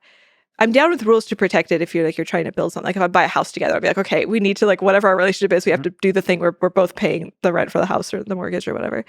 A lot of people do have primary, so it's very common to have like prescriptive, like I'm going to get married to you and you're not allowed to like have anal sex with anybody else, that sort of thing. What about like the transparency and the communication they have to do? Yeah, you usually try to be super honest about it? Extremely, yeah. I mean, I've learned over time that like even if it seems like a very small thing, you talk about the small thing. Because often I would just sort of have like a small twitch in myself, like I don't know if I like that, but I'd be like, okay, this is really minor. It's probably nothing, and if I talk about it, it's going to make it into a thing, and I just don't want to make it into a thing, you know. And I've come to realize that it's worth making it into a thing, because I can't predict at the time if like the small feeling I have is going to grow. And then when I grow it, now it's like much more difficult to deal with. So now it's like any little bit of jealousy I have, immediately communicate it. I'm like, I'm a little jealous of you right now. I don't hold that in at all. I used to be kind of like, back when I first started being poly, I used to try to pretend that I was not a jealous person, and that backfired quite a lot. That's really interesting. So you do still feel jealousy? Oh yeah, definitely. And like and it's also interesting that you kind of recommend when there's a little bit of jealousy, like to bring that to the surface. Yeah, just like excessively communicate, even if it feels stupid. Like I feel like a cliche. I feel like a stupid therapist training video. Like I just feel ridiculous sometimes when I'm saying the things, but I've learned over time, it's just important to just say the things. Because like, the traditional view of jealousy is exactly like you said. If you bring it up to the surface, like it's going to sound like you're overreacting to everything. Mm-hmm. But you're saying like still do it, because you're basically, your brain blows stuff out of proportion. And it's good to like be going through it with a partner. Like I have a partner right now who's like dating this other girl, and he like really likes her, and he like went traveling with her and stuff. And I was like, I feel jealous about it, and I have to tell him that, and that way he can be with me in it. Mm-hmm. He holds me when I'm feeling jealous. And it's like a bonding experience, but it's important for me that like he's able to handle it. Like I try not to date people who really freak out when I have negative emotions, because I want to be able to express that I'm upset by something they're doing without it being taken as a demand that they change their behavior. Right. I So wanna- he has to be able to skillfully handle that Yeah. interaction. He has to be like, cool, all right, you're jealous. Like, I'm not going to freak out about it. I'm not going to change my behavior. I'm just going to be with you in that. We're going to sit in it together. I mean, is some of that just insecurity that he should also just comfort, like basically alleviate your insecurity, bring you back to like a rational, objective evaluation, right? In my relationships, I love it when people do not reassure me. I like not being comforted quite a lot. Okay. And so usually the people I date don't. I'm very gravitating. Like, it's one of the things people do to make me fall in love with them is if I say something really like terrible and they're just like, do not give me any comfort whatsoever. Like, that's where my heart gets captured. So I typically am in relationships where I'm like, oh man, I'm so jealous. And they just like do not reassure me at all. And that's good because it doesn't give me an out. Like, I have to deal with it myself. Right. Like, They're maybe still it is there true to hear it. that the other woman is better than me. Like, maybe that is an actual possible reality. Would you And like I don't them- want to be dealing with my life in a way where I'm like pretending like I'm only okay when that reality is not true. Would you like them to say that the other woman is better than you? Yeah. Or that they if prefer. they feel that. Yeah. I mean, they should say it in according to themselves. Like, oh, I prefer, like, I have a better time with her than I have with you. Then I would want to know that. Yeah. And even though that might be painful to hear. Yes. That which can be destroyed by the truth should be. That which can be destroyed by the truth. What is that? That your ego or something like that? Yeah, my ego. So your ego just generally grows and you like the destruction of it. Yeah, it's Okay. like So really the accurate. process I'm of truth. It's not like a fun experience. Like, I've had like guys be like, "Well, you're not as pretty as I'd like." And I'm just like, "Oh, so stabbed to the heart." And But then also like give me your number after. yeah, Oh man, that's kind of beautiful. What do you think of monogamous relationships? Like philosophically, can you maybe steel man or make the case for monogamous relationships?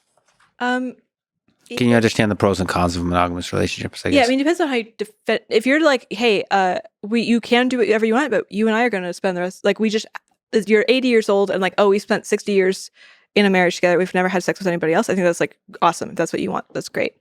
I have like a little bit more problems with people doing that while also forcing their partner not to misbehave if they want to. Like, if you're like, we only made it this far in a monogamous relationship because I forced my partner not to pursue an intimacy that she wanted to. Then I feel like a little like more like, I don't know if that's great. How do you know if it's a real want for an intimacy? Like checking out a attractive person while being inside a monogamous relationship. Yeah, how do you square that? Is that bad that the person cannot pursue those feelings? I mean, it depends if they want to. Like, I often find people attractive I don't want to pursue. I'm also okay with people entering into agreements. Like, if you and I want to agree, like, I'm only going to enter this because I'm going to be so hurt if you pursue somebody else. So I'm not going to pursue anybody else. That seems fine to me. But I also extend that. Like, if somebody's like, I don't want you to have any friends, I'm going to feel really insecure if you... And like, Right. Okay, like if you want to enter that agreement, like I feel the same way. Like, I think you should have the right to do it if this is what you want. But I also I feel like a little weird about restricting your partner from doing things, you know? Oh, but I guess if you're honest about it and you just put it on the table. Yeah. I don't want you to have any friends. Yeah. I want you to sit in a box. Yeah, I think a lot... I guess if you're like really on the, but then there's a power dynamic that like you can be quite influential in a relationship in convincing your partner, and it sure sounds like you're honestly agreeing to a thing, but you're not really agreeing. That's part of that is the beauty of relationships, right? Like, it's messy. It can be messy. It's hard to know what you really want, right? I think that's mainly my complaint with monogamy. Like, I'm down with like conscious monogamy. Yeah. But I think so many relationships are like monogamous by default. Like, people, Sure. It's not actually right for them, but they just get into it because culture just doesn't give them another option. And they don't even ask themselves the question, is this right for me? Right. Like, Which, like, I'm a weird ass person who thinks a lot of weird shit, but I didn't even think about polyamory as an option before I had heard that it existed. Yeah. And I was only when I first met my first polyamorous couple, and I was like, oh, that's what I am. That's clearly the thing that I am. yeah, it's funny because to me, monogamy it's not it doesn't make sense for it to be a default. Like, to me, monogamy goes against human nature. That's in some sense like romance is a fuck you to the way the world works. Really? Yeah, like it's a like Romeo and Juliet romance, like traditional description of what romance looks like versus like, sure, there's like a million variations of that, but in my head, like this partnership that's for a long time together is a kind of, like I don't know, like True Romance. You know that movie? It's a really fucking good I movie. haven't seen it now. Okay, there's just like you're together against the world. Mhm. Yeah, that's the. I mean, that's what close friendship feels like. It's like ride or die, right? Yeah. Like that. I guess it doesn't. It doesn't. It can be. It can span across multiple. You can have multiple partners in that way. Yeah, absolutely. But I just don't see monogamy as like this. Definitely not a default. Yeah, I would actually like honestly would probably see polyamory as a more natural default. Yeah, I mean, I guess it depends on what you mean by default. Like most of human history has been sort of a weird mix. Like you get polygamy and monogamy are the kind of the main Sure, arrangements. but I mean, yeah. it's just like human nature. Like Yeah, people are attracted to other people and they want to, yeah. especially in longer term relationships. I tracked in my relationship survey, I tracked the amount of cheating over time in a relationship. Like how long have you been in this relationship and how Yeah. have you cheated? Mm-hmm. What's the results of that? Men cheat a lot. Women too, but men cheat about 30% more than women do. I also asked men and women to predict if they think their partner has cheated. Mm-hmm. And people's predictions were about the same. So people roughly predicted that their male or female like spouse hadn't cheated about the same rate, but men cheated much more than women.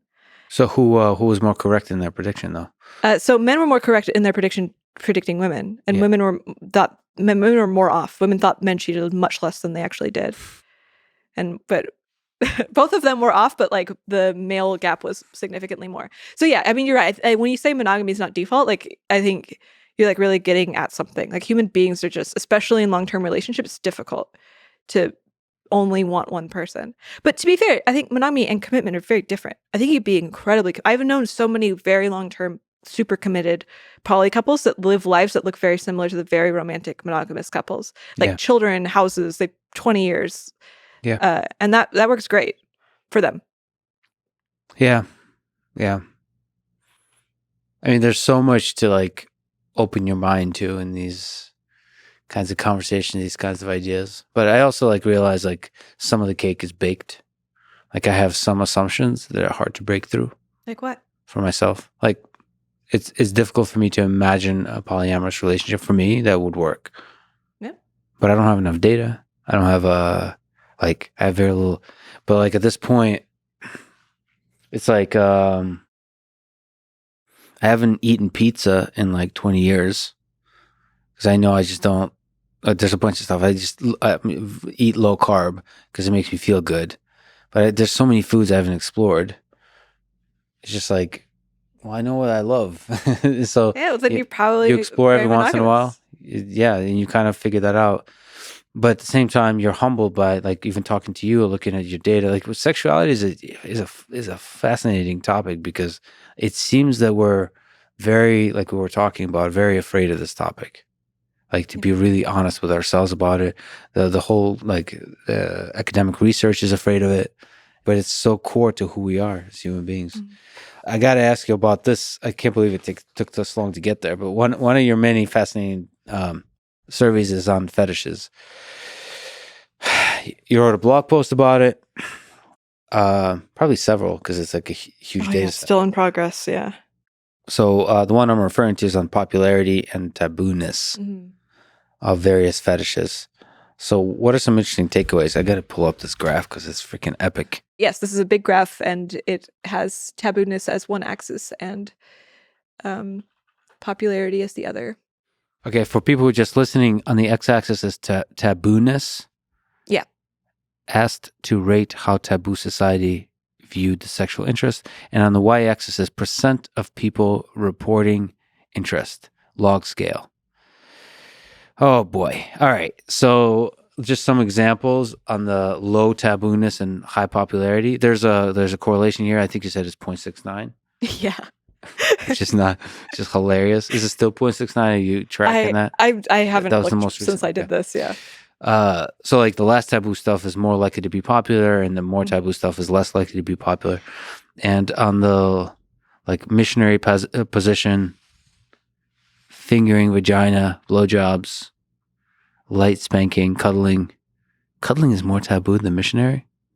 I think people are conceiving, like, if you're like, I'm really sexually aroused by cuddling specifically, Sure. then you're like, that's a little more weird than getting specifically aroused by blowjobs. You expect people to be aroused by blowjobs. So this was like getting at like as a fetish versus like an activity. As a specific, like a concrete sexual interest. Like, Yeah. I'm specifically interested in this thing. Yeah. And so those are thighs and lips, different body parts, jaw lines. And then some of it is color based on more female preference versus male preference. Like jaw lines is more female preference. Being submissive is more female preference. Light bondage, more female. There's a lot of interesting ones. There's so much. Okay. But then on the far side of that, I mean, it gets pretty dark. But even all along the way, like extreme bondage, being at 50 tabooness, pegging, pain, giving pain, sexual frustration, I suppose, right, as a kink. Yeah. And there's so many interesting ones, like to me, like just that I haven't even like considered.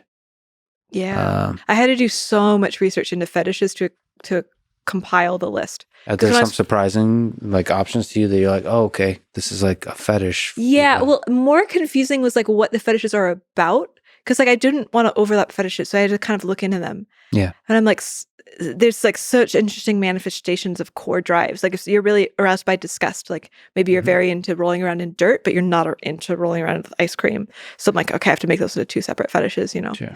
And like I'm seeing like at the far end, rodents, like different types of incest, branding. So there's like pain, and then it's like wound fucking, sex with animals, I guess, dogs, horses. Receiving oral sex from an animal is high tabooness and pretty high popularity. Surprisingly high popularity. I was really shocked by that one. I went and triple check that number because I'm like, no way this amount of people are reporting interest. Do you know which animal? Is there? No, I didn't specify. I asked like which animals are erotic, and then I separately asked like how erotic is it to receive oral sex from your preferred animal. This is so fascinating. So I would like, can we just talk about the methodology of this? This feels like deeply honest map of humanity in a way we don't usually map humanity. Yeah. Like, because it's so like your fetishes are so meaningful to each individual person. Yeah, that's what I love about this work. It's like nobody cares about someone's fetishes. You never get to express them. And if you have a more unusual fetish, people usually judge you. Yeah. So it's like this tiny little pocket of like this shame thing, but it's so cool to me that like human brains could be oriented in such a way to like wound fucking. Like somebody finds that so erotic, and that's so cool. Yeah. And then they probably, and it should be explored, like, how did that come to be? You mentioned that we like to construct narratives that somehow is grounded in childhood, but maybe it's genetic. Maybe it has to do with, maybe you can actually form and unform that fetish very quickly. I don't know. This is one of the things that I'm researching. So in the big survey that I'm doing, I asked so many questions about childhood, all the ones that I think like we have common theories about, like, oh, are you abused? Is it yelled at by a man or a woman? Stuff like that. Like, was it really sexually repressive? You know, was it gender roles where you've expected to conform? A whole bunch of stuff. And then I asked, you know, obviously about like a massive amount of fetishes. And my sample size right now is 500,000 people. 500,000. Yeah, it's massive. People. And I have data for all of it. And the result looks like that's not really correlated. Nothing that I asked about in childhood, nothing correlates with fetish preference later in life. It does correlate with onset. Lots of things that happen in childhood can change like the age at which it triggers. They have so many fascinating blog posts. You had a blog post, I think, on the age of fetish onset. Yeah. And like you really nicely organized it by age, like reproduction as a fetish, I guess pregnancy. Yeah. As at age of 17, about 16.9. Toys and like anal beads is 15.5. Yeah, one of the interesting things I found, I mean, this data set is so huge, it's taking me a long time to go through it. So this is like snippets from what I remember when I was glancing through the data. So this part is not rigorous, but I seem to get the impression that if you are if a fetish occurs for you earlier, like if you have much earlier onset, you're more likely to report being extremely interested into it. So later onset means you're going to be like less into the fetish. But if it hits earlier, it's like, But I wonder if it passionate. passes. Like, is there like Yeah, I didn't measure phases? old fetishes at all. Like no longer, right? You used to, but it is no longer there. Interesting. One interesting thing that I don't understand is that non-cis people seem to have more correlation between childhood experiences and fetishes. So I was saying that there's no correlation between childhood experiences and fetishes. This holds for cis people. But trans people, especially trans men, there's a correlation. It doesn't mean they have absolutely higher rates of abuse or fetishes or anything. But I'm just saying that, like, for them, there does actually seem to be some sort of connection between childhood experiences and sexuality later in life. And I don't understand why this applies to one group but not the other. I don't have a good theory for that. So usually you try, like when you see something like that, you'll try to construct a theory and see if you can find, like, you keep that theory in mind, like a hypothesis of why it would be, and then you ask further questions to try to elaborate. So can you maybe talk about the methodology of how you got the 500,000? Like what, like how did this come to be? I might go into way too much detail about this because I thought about this so much. Yeah. Because I'm like, the question is, how do you get a lot of people to take a big survey? Yeah. The longer the survey is, the lower the response rate. And I really wanted to do one big comprehensive survey so I could like check a whole bunch of correlations within it. Because it's more annoying and it's harder to get a lot of people to retake similar surveys to each other at a time. So I'm like, okay, I need to convince a very large number of people to take a lot of these questions. And even building the questions, that was really hard because I'm like, okay, I need a comprehensive amount of fetishes. I can't ask everybody to answer for every single niche fetish. I'm like, do you like ball gags? Do you like funnel gags? Do you like wife shrew gags or whatever? I'm like, you can't do that. Nobody's going to finish that survey. Okay, fine. I'm not gonna ask questions. What's a wife shrew? But okay. I'm not doing I'm trying to refer to like there's like a thing that like different types of gags. Different types. Okay.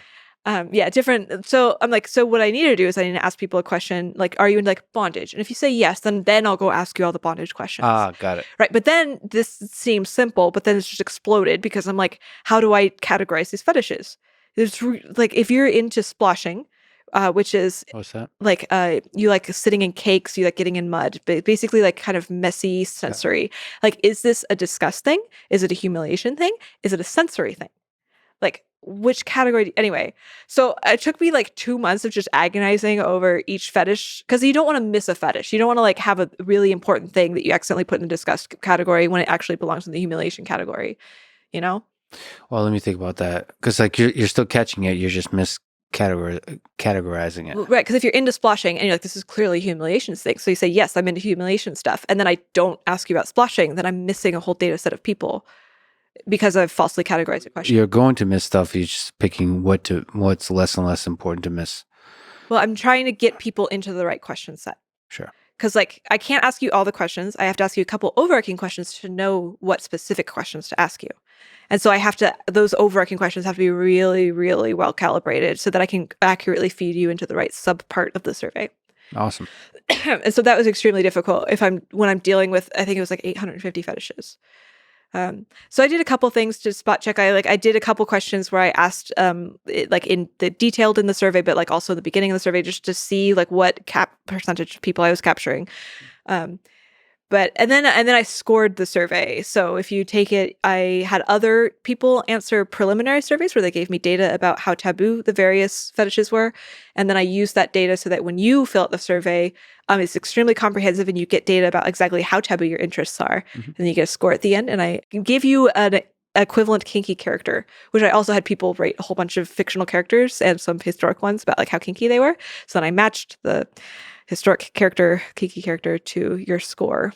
So that makes it like more fun, like gamifies it a little bit, and you can brag about like so people would share it with others. Share it. And a lot of the characters are really goofy, like there's SpongeBob and like Hitler's on there, and South Park characters. What kink does Hitler have? I think he's around Marilyn Monroe, which is like slightly above average kinkiness. Oh, sorry. I thought there was like a 2-dimensional space somehow. So this is like literally from 0 to... Just how kinky, yeah. So Hitler's about as a million. Who is the most... What's the character for Willy Wonka? Is the most kinky. Was the most kinky, yeah. Okay. And I think like maybe Captain America was the least kinky or something. Or Gandhi. Meanwhile, but that's another conversation. Oh boy. Yeah, so it went viral on TikTok basically because people were like, "What? I got this insane character," and then the sample size exploded from 40,000 to 500,000. Wow. So like all it took is that kind of incentive? Mhm. Or did you like at first have to pay people for the Nope, survey? it No? was just You that got- incentive. And what about the demographic of the different people that took it? Mostly younger, so usually early 20s, predominantly female, like 70% female.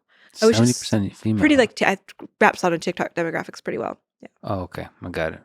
But that's interesting. But young people are probably better for this kind of survey because there's probably a culture that's a little bit more honest about their sexuality. Yeah, most likely. I think people are incentivized to be honest when they're getting a true identity response out of it. Like, Sure. if you're doing it for money, you don't care. But like, if you are invested in the result, you want to know what the truth of the answers are. Then you actually. But it's possible that you also don't want to know the truth. Yeah, this is true.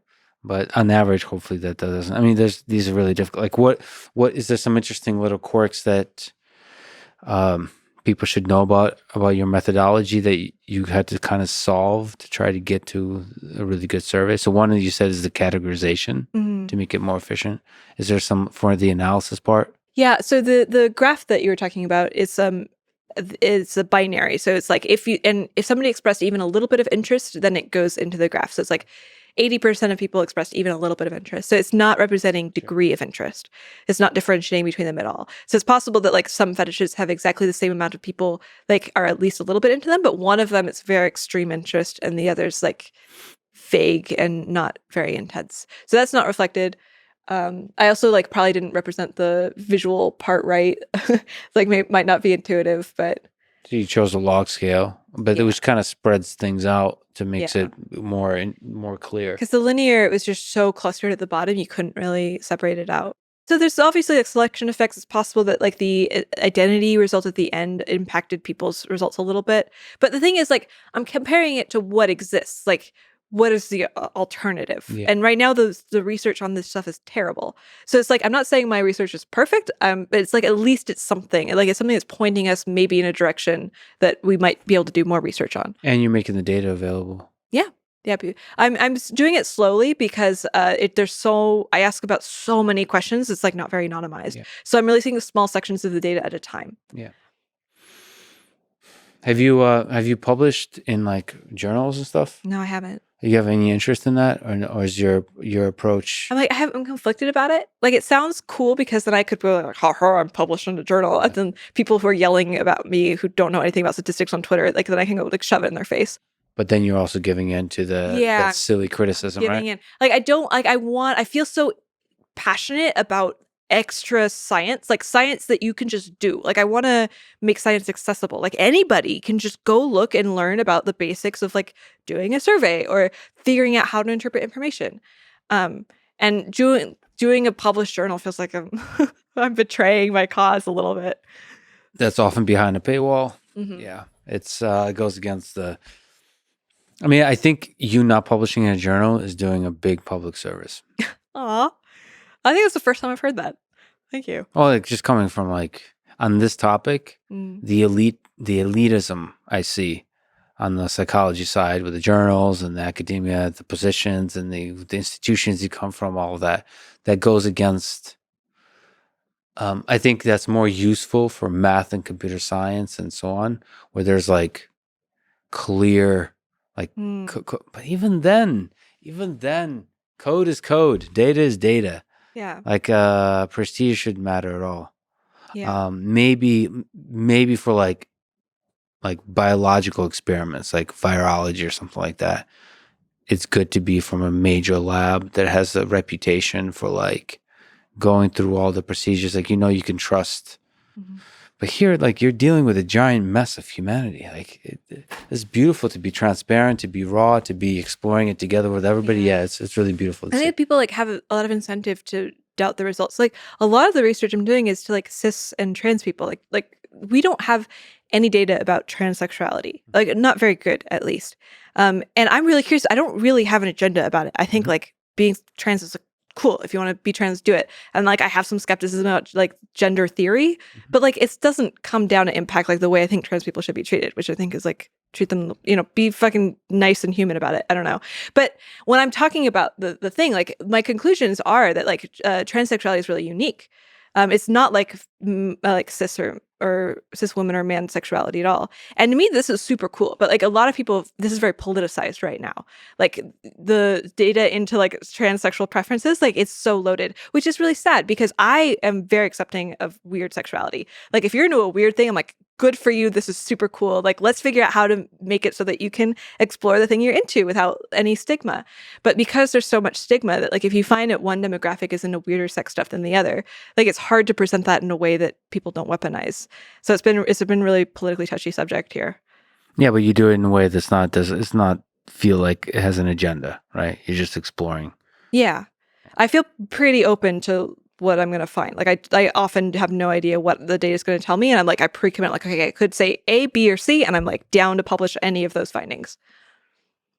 So you've put together an Ask Whole card deck with a lot of awesome questions to ask at a party or anywhere, honestly, including on the podcast. Let me ask you one from that deck. Is sex really about power? So what's the role of power dynamics in sex?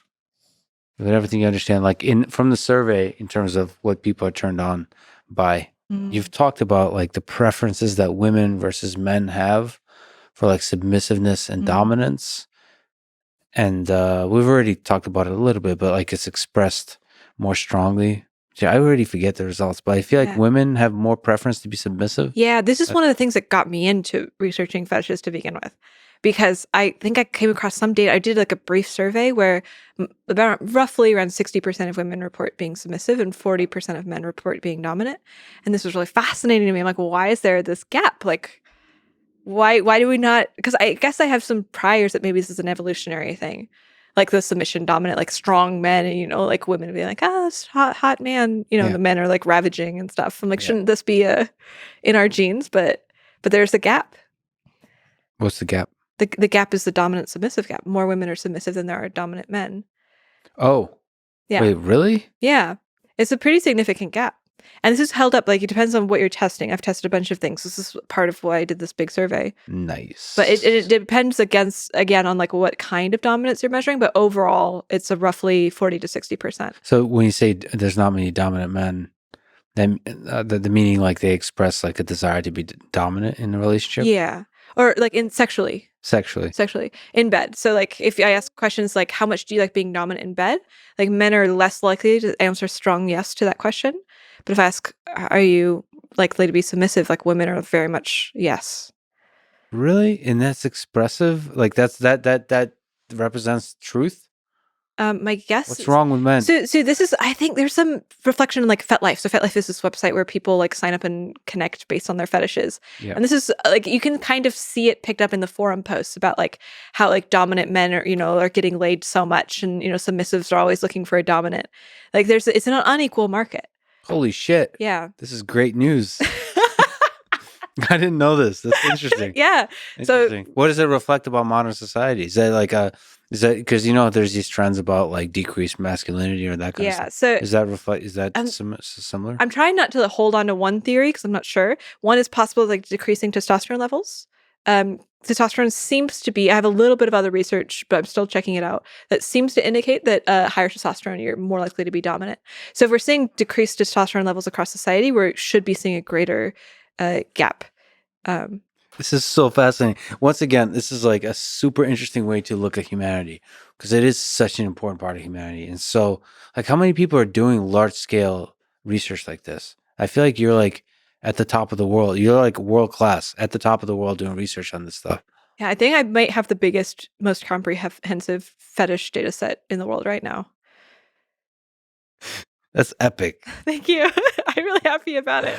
I'm very proud. Yeah.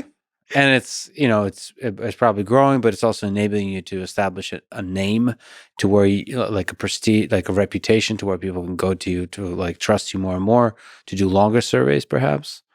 Like, yeah, maybe. I think it's the data analysis afterwards is very different from like the survey design itself. So sure. I'm still very amateur at the data analysis. Yeah, but you can always catch up on that. Yeah. I guess the data analysis does teach you how to ask better questions in order to Yes, understand. it goes back and forth. Like as I'm looking at the data, it informs the way I want to phrase questions the next time. So women are more, at least in private, able to say that they would like to be submissive, and men, even in private, are not disproportionately saying they're not willing to be dominant. Yeah. So it's What the possible fuck? if this is caused by decreasing testosterone levels, then this means that we're probably having less satisfying sex overall. Like Right. we're becoming less and less sexually compatible as time goes on. To be fair, I'm not sure that it is connected to testosterone levels. Like it's possible that this is just like a genetic thing. Like maybe the gay uncle theory, like the idea is like maybe gay people evolved to like be sort of taking themselves out of the gene pool to be assistants. And like it's possible that like there's a certain percentage of men sort of like quote unquote evolved to be submissive, to take themselves out of sexual competition and to instead be like the monkeys revolving at the edge of the pack. It's unclear. Oh, it's a method of survival. Like, so you stay out of the competition. Yeah, and I'm like a little sus about these kinds of evo psych theories. So I'm just saying it because it's like These are one different thing ideas that are possible. Yeah, okay. So yeah, I'm not saying that it's definitely testosterone. There's other things. It's also possible that it's culture. People are definitely going to bring that up. Based on my survey, though, it doesn't seem to be any evidence of that. Like I asked about like how much pressure was put on you to be, agenty in your childhood. Like a lot of questions around this kind of thing, and no correlation at all to dominance. Well, related to sexuality, I'm very uncomfortable right now, but nevertheless, Plow forward. in a dominant fashion. The blog post titled "Rape Spectrum Survey Results." What are the key takeaways from that survey? So I did the survey when I had a friend be like, "Hey, I had this confusing sexual experience. Was it rape?" Like somebody kind of pressured her and she eventually stopped saying no or something. I was like, that's a great question. Like, I don't know how people would consider this. And so I put a whole bunch of different gray scenarios into a survey and then asked people to rate how rapey they thought that scenario was. So you actually like little narratives that they get to rate. Like, this person is on a date with this person, they get drunk, and the other person's not drunk. I try to keep gender neutral names for all of them. And then you reduce them into a more concise description of the situation. Yeah. Like in this visualization, so you have this rape spectrum that's a result. Yeah. Where on top are things that are less likely to be considered rape by the people that took the survey, and the bottom more likely. The likeliest is a stranger forcibly assaults someone who screams and fights the entire time. That gets 100. What do we make of something that's not zero? It's like a 12 is what? What is that? How are we supposed to interpret a 12 out of 100? It's extremely low. Okay. So it's like not zero, but it's just very close to it. Having sex with an enthusiastic sex worker is a 12. That's the lowest one. And there's a few, I'll just mention a few that are lower, like at that level. Have sex to make a partner happy in a relationship, lying about wealth, hobbies in order to get laid. Person with Down syndrome eagerly has sex with a neurotypical, not revealing being transgender until after sex, and so on. I think you mentioned that there's some, like, that not revealing being transgender until after sex, there's some differences amongst what, men and women or something like that? I think that was the one that men found more offensive than women. I wrote it a while ago. This is nuanced and difficult, right? Is because I think in a lot of public discourse, the word rape is pretty binary. Yeah, it's like either is or is not rape. And so you had a friend where it was like, this felt rapey. Yeah, she's like confused about how to interpret it. Yeah. And I think that people look to the terms to know how to feel about something. Yeah. Like, have you ever like been through an experience? You're like, that was weird. And then you tell it to somebody else and they're like, oh my God, you were assaulted. Yeah. And then it totally recontextualizes the thing that you've experienced. And I think that this is clunky with the word rape because either you were raped or you're not. You either like have this entire context like thrust upon you or you don't. Yeah. And we're really not nuanced about it at all. And so I would really like to have some sort of like, oh, that was like a 30% rape you just endured. Yeah, and I mean, there's probably other dimensions about how traumatic it is, how difficult it is to recover from, all that kind of stuff. Yeah, I mean, like people, it's a dangerous thing to assign a word to an experience, like even or to a relationship, like saying a toxic relationship. Yeah. that can completely destroy your perception of that relationship. Yeah, absolutely. I remember this was the case with my childhood. Like I talked about being very abusive, but I've talked about how like there was a good amount of meaning there so that I didn't process it as abusive at the time. And I remember after I got out of that house and that culture, people would tell me, oh, your childhood was really abusive. And I was really confused by that because it's a total recontextualization of that narrative. It's like the things that I went through were not, good and virtuous and had meaning, but rather those were like the result of, parents who didn't like love you enough or something. And even though the concrete things that happened to me did not change, like no facts shifted, the fact that like the interpretation of the facts shifted caused me quite a bit of distress for a long time. I was like, oh my God, I'm a traumatized, like abused person. Like I went through an abusive childhood and it was really hard for me. It made it worse. Like it's crazy the power that terms have. I think we didn't talk about this, but how did you begin to overcome the trauma of your childhood? You mentioned LSD, so were drugs a part of it? Like, what was just the mental journey of that? I was doing LSD quite a lot when I was 21. What's 22? it like, by the way? I've never done LSD. Really? What's it? Very difficult to describe because it's like it changes sort of aspects about your environment that are invisible to you because they're so stable. Is it like if you can compare it to like psilocybin? Is it very different? Oh yeah, it's like similar. I forgot that you did shrooms. Yeah, okay, then you probably know. Like the kind of shift that you have from sober to shrooms is roughly similar. It's like more clear, I think. Shrooms is more like embodied, but LSD is much more intellectual for me. It strikes different people differently. I prefer shrooms a lot. LSD. I prefer LSD a lot. Why is it not popularly there seems to be a negative connotation to LSD because like it seems to potentially have like a destructive effect. Like maybe dosage is more difficult to get right or something like that. Dosage is exactly. So actually, a long time ago, I did a survey on shrooms versus LSD. So I asked people, and people had slightly stronger experiences on LSD overall. I remember, but rated the experiences about as equally good. But I think people like shrooms because it feels more natural, quote unquote. But I think if you like fed somebody a shroom and like actually had the LSD molecule in it, they would think it felt very natural. But that's beside the point. I think people get kind of incoherent on LSD in a way that feels really alienating. Like I consider my LSD use very heavy to be one of the best decisions I ever made in my life, but I definitely was incoherent for a lot of it. Like talking about like, we're all one, consciousness, everything is love, man. And people are Why like, is that incoherent? So I think it's not incoherent. But like if you go around saying everything is love, people are like, this guy's kind of blasted out of his mind. This podcast is basically your LSD trip on that for a bunch of episodes. Yeah, I get this for sure. Oh well, it's not just about love, but it's about like talking in that way about reality, about the world. Yeah, sure. Yeah, it's like overfitting. The narratives that you make about the world become really vivid. And so you pattern match just really aggressively. Like everything is connected and you come up with these explanations for things. Yeah. And I think I was very fortunate. So I have like this theory about psychedelics where you either like belief construct or you don't. So you take psychedelics and it sort of like burns away a lot of your belief structure. And sometimes this happens and then you're like, I need to like invent something to fill in the gaps. So you're like, okay, I think that maybe time is an illusion. So I must now believe that like we're actually in a time loop or like time travel is possible. So you experience time differently and then you come up with a different belief about time. Whereas other people don't do this belief construction at all. Like you experience time differently and you sort of let yourself not have a belief. You're not like, okay, I mean, you're not developing any beliefs about time in its absence. You're just simply experiencing the absence of the concept of time. Right. And so I don't have a lot of data to back this up in my anecdotal experience because I've tripped out a lot of people. People either tend to belief construct or they don't. And people who do not belief construct seem to get more out of their LSD trips. So if you can let a belief go without building anything in its absence, it's much more beneficial for you. And I think I just, for some reason, happen to have some brain that's constructed where I don't get belief construction at all. So that's really interesting that belief construction is negative. What is it necessarily negative? Can you elaborate on that a little bit? I mean belief construction in a way that's like not like playing with frames, but rather committing to a different frame.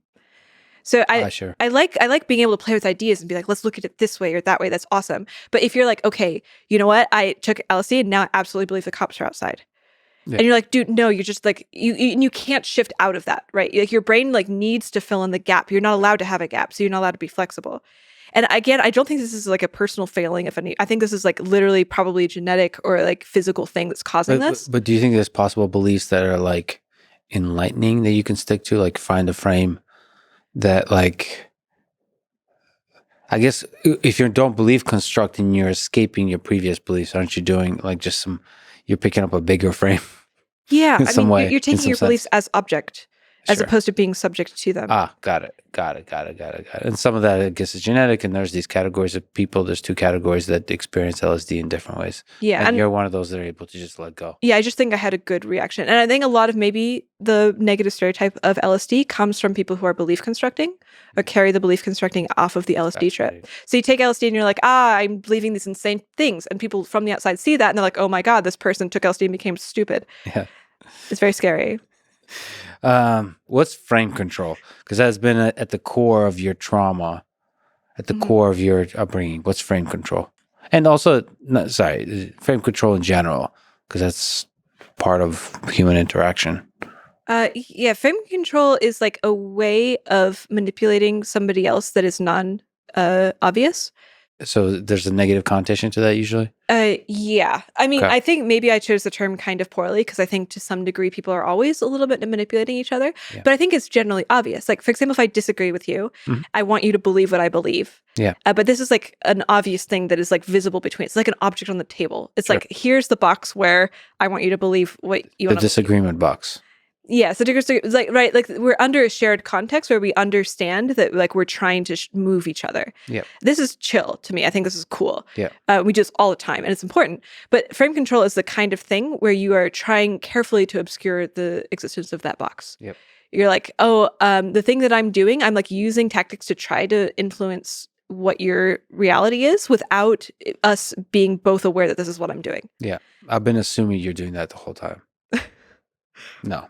Oh my Go God. I have to like figure out how to read your facial expressions. I'm still learning. There's none. There's not. You don't have any? I'm not even like a chat GPT. I'm like GPT-1 with my facial expressions. Like it's kind of off. Like this doesn't seem to match emotions, but it's kind of intelligent seemingly, but definitely not conscious. Anyway, so like negative connotation, manipulating, Right. not being honest about the actual intentions of the Yeah. of how you'd like to control the conversation. And I think there like might be a naive version of interpreting this where you're just like, oh, I'm trying to like subtly get you to, believe like, oh, do you really think that's bad though? But this is not quite what I mean. I mean, there's like a couple like concrete things that are signs of frame control. Like one of them is pushing the painful update button, which is this thing where it's like, hey, if you learn this, it's going to be really painful. The truth is painful. And if you're realizing this thing about yourself, it's going to hurt. And this is a sign that you're heading in the right direction. Yeah. So if you frame all pain as a sign of virtue, then this means that pain that's resulting as damage is something you're going to ignore. So it's like this. It's a common like cults, right? This is for your own good. Oh, you've faced a brave truth about yourself that you're like not quite as wise as I am. Yep. When really your brain might be trying to tell you protective things. Or like another one is like finger trap beliefs, where the belief is constructed in such a way that doubting it lends proof to the belief. So a very common example is like Satan. Like the Christians are like, Satan is going to try to make you doubt him. The existence of, he's going to so doubt, like maybe he's not actually real. And so if you believe in Satan and then you're like, okay, now I'm having doubts, like maybe he isn't real. This is like, oh, this is exactly what I was taught to expect. Like I am doubting this belief because I was told, because like this is what Satan does and it's taken as evidence for it. So like the attempt to move away from the belief, like rebounds on you and like causes you to be more embedded inside of the belief. Yeah. So it's like techniques like these, like very subtle things where like being inside of this system sort of just self-reinforces the system is what I consider to be frame control. And have you met people that are really good at this kind of frame control? Yeah, definitely. So like you're saying that your father was like that? Yeah, to be fair, I'm not sure he was good at it because I was a kid. Right. I think like he's probably not very good at it actually, but when you're a child being raised in a house where he works from home and you're homeschooled, it's just kind of what's going to happen. And to be fair, I do think that like strong frame control is quite rare. I don't think most people are kind of doing something like this, but not nearly to the degree that gives me the ick. Yeah. I've met maybe like 5 or 6 people, I think, who I really don't like because of those very subtle things that they're doing. But I think also I'm starting to kind of understand that there is people who are narcissists and sociopaths and psychopaths out there. Mm-hmm. And I'm not even sure if people like that, because I think they get good at frame control, but I don't know if they're aware they're doing it. Oh, yeah. Which makes me also nervous about myself. Like, Yeah. am I doing frame control? Yeah, that's Like- one of the big things. It's like typically people, you can't think about incentive. Like you can't think about, oh, is this person trying to do it or not? Yeah. That's like not the way. You have to look at what are the You're effects. pragmatically looking at the effects. And then you also have to do that with yourself when you're having Yes. interactions Yeah, with you do. others. It's like very much like, are you like, how much space are you making for the other person's reality here? Like, Sure. are you giving power to the other person? Because a big aspect of frame control is you're carefully rerouting the power to yourself. You're like, I am the person who knows. You're having pain in your beliefs because you're updating towards the things that I believe. Like it's just like a gravity well. But if you're setting up the gravity well of your interaction such that you're making sure you're giving the other person power over the shared reality you inhabit, I think it's a really good sign that you're not doing frame control. So if you're making room for them. Yeah. Okay. Unless we're talking about in bed, then it's all general relativity from there and black holes and stuff. Frame control, bed frame control. Bed frame control. It took me a long time to get a bed frame. Just I'm saying. Oh, but you wear a suit though. Yeah. So frame control in the streets, no frame in the sheets. I don't know. I don't know what the funny thing is to say there, but there you have it. So the LSD helped you escape the frame of. Can you like elaborate what was the frame that was holding you back from, like the frame constructed by your childhood experience that was holding you back as an intellectual, as a thinker, as a free being in this world? Well, I was really fucked up. Like after I left home and I absorbed the external narrative that I had been abused, which technically is true. I'm not saying I wasn't, but like I absorbed this narrative and I just remember having like this burning coals in my chest at all times. Like if I had to call out of my factory work when Father's Day happened because I was spending the whole day sobbing because everybody's talking about their fathers. Like I was really messed up. And it's because I held this important thing, this idea, this frame that I had been deeply wronged. Like there was a correct way of being and the world had violated that. Something should not have happened. Like my father should have loved me. And it was like this like the shearing in the nature of reality. And that was really agonizing to have. And LSD really messes with frames a lot. It takes like what you think is normal and really screws with it. And I've done LSD like several times before, but there's one LSD trip where I went through my entire childhood in my head because LSD like really makes your memories quite vivid. Like anything you visualize, it's like you're in it. Mm-hmm. And so I just went and very carefully, deliberately went and remembered every single memory that I could have that was really painful for me. Like the times that I lost friends and all the things I valued and like being broken. Because like my parents, especially my dad, would refer to like breaking me, like explicitly, we're going to break your will. And so all these times where I was like, they had successfully broken my will over and over. And it was horrible. I was just like sobbing, tears streaming down my face. And then I like worked through my whole childhood. I got to the end and I'm going to tear up because every time I talk about this, it's just like the sensation of like being free from that for the first time is so incredible. Like I remember being outside of my house and being able to like go where I wanted and think what I wanted. And it was just so blissful. And I was soaked in this gratitude on this trip, just like vibrating with complete joy for everything. Like I was just looking around like I could touch anything. Mm-hmm. Like I could cry if I wanted to. I wasn't allowed to cry. I was allowed to be depressed. I got depressed as a child and my parents were like, if you keep being depressed, we're going to like force you to scrub the whole house. Like just like the ability to have a feeling was so thrilling. And I was so grateful for this. I was like, I would do anything to give this experience to someone else. I would do anything, even if it was like putting them through what I went through. And then like with that realization, I was like, oh, it was worth it. The thing that I went through was worth it for this. I would do it again to like be able to have this deep gratitude for what I have now. Mm-hmm. And then that shifted the meaning frame. Because before the meaning had been like something had sheared, something that shouldn't have happened. But now it was like the exact right thing had happened. So it's almost a gift. Yeah. I was like, I would not give up my childhood. I would do it again. And I believe that to this day. For the moment of discovering that freedom. Yeah. Because like everything now, my whole life is in contrast to that. Mm-hmm. And it's awesome. It's fucking great. I'm really thrilled about it. Is there part of you that hates your father still? Kind of. Like, I don't want a relationship with anymore. After that, there was some forgiveness. Like, I had this burning, I would have nightmares about, him killing me or something. And after that, it kind of stopped. Like, the fire in my chest went away permanently after that trip. It was so fast. It was like, before I was fucked up. After that trip, I woke up the next day and I was clean. Wow. It was really severe. And I definitely don't want to be around him still. Like, he still like triggers the fear in my body. Yeah. But I don't have that hang up anymore. I'm like, I'm over it. Like, I've let go. He's his own person. Like, ultimately, he didn't get to decide who he was in the same way that I didn't get to decide who I was. So that's almost like a kind of, at least intellectual, like forgiveness you have for him? Yeah. And that trip just took you through your whole... Were you alone, by the way, when you're doing the trip? Yeah, I had roommates, but the trip was mostly alone. I had somebody else who was like sitting in the room, but they weren't interacting with me. So you're sitting there experiencing all of this. What's the timeline? Like, how long does it take to go through your whole childhood? I don't remember. I mean, time's really messed up when you when you do that. I was listening to the soundtrack of The Fountain, which is excellent. Yeah. I listened to that a lot when I did LSD. I know, it's probably a couple hours.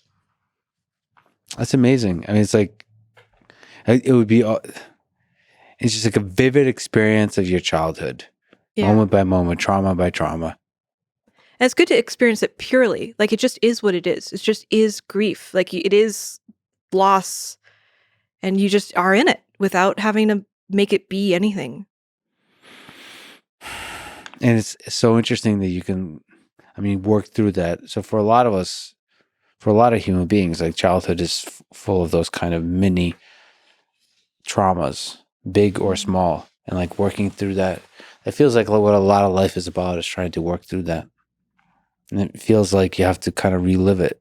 I guess that's what therapy is about in part, and be able to vocalize it. Yeah. This is why I feel really confused about the concept of trauma. Like, people use this word so much, like, are you traumatized? And I understand why. Like, this is why I feel confused about it. But part of me is like, I wonder if by using that term, we're creating the trauma in people. They were using the frame where the thing that happened to you was not supposed to happen. Yeah. Yeah, maybe there needs to be a different frame. No, I agree with you totally. I've made friends with and talked to this guy named Paul Conti. He wrote a book on trauma. He's an incredible, brilliant psychiatrist. Yeah, he's probably agrees with your kind of... Oh, that's cool. I should read it. Yeah, you should. Maybe even talk to him. He's a fascinating human being. I'd be interested in the... a psychiatrist's perspective is really interesting because it's you've been doing kind of an in-person survey because you've done so many patients. Like he's like, just talking to him is fascinating because, like, if I describe my experience or somebody else's experience, I could see his brain mapping it in interesting ways to the tens of thousands of like data points he has in his head. And it's like, of course, that's what doctors do, but it's cool when the doctor's basically the doctor of the mind, and to have like an actual like qualitative data and be able to. I mean, that's where the poetic stuff comes in. Ultimately, as a psychiatrist, you're exploring the human mind with a bit of a sort of romantic element. Yeah, you can't be really systematic about it, but it does seem like, frame or not, be able to just talk through the experiences you had is really powerful. What about it is appealing? Is it just like being able to revisit it with new eyes? No, I don't know exactly. It just seems to work for people. Ah. I don't know if it's appealing. It just seems like almost acknowledging to yourself that things happen. Like I've said, I think I've said this before. My brother, who I love very much, tried to set me on fire a few times. And I think to me it's funny, but I wonder if I didn't talk about it, like if that would be traumatic. Maybe like talking and laughing about it. Because it was traumatic to me at the time. I see. I was like, I love you. Why are you setting me on fire? But it's what kids do when they're like, yeah. I was like, I was whatever. This is what boys do. Like they're crazy. It makes total sense. It was probably funny and from his perspective. But yeah, I wonder bring that to the surface if that helps. And maybe LSD allows you to, or or different drugs, depending on the person, allows you to more vividly bring it to the surface. And then, depending on your genetics, be able to find a better frame. Mm. That's fascinating. Human mind is freaking fascinating. All right. What's romantic to you, by the way? I'm not a big romance person. What is? So you're not like, so to you, romantic is like objective analysis of the interactions between humans? A little bit. Like, I do find kind of the survey process that I did to be romantic. Mhm. When the guy that I asked out, who I'm still dating, I was like, hey, you scored really high on my survey. You want to like go eat food or something?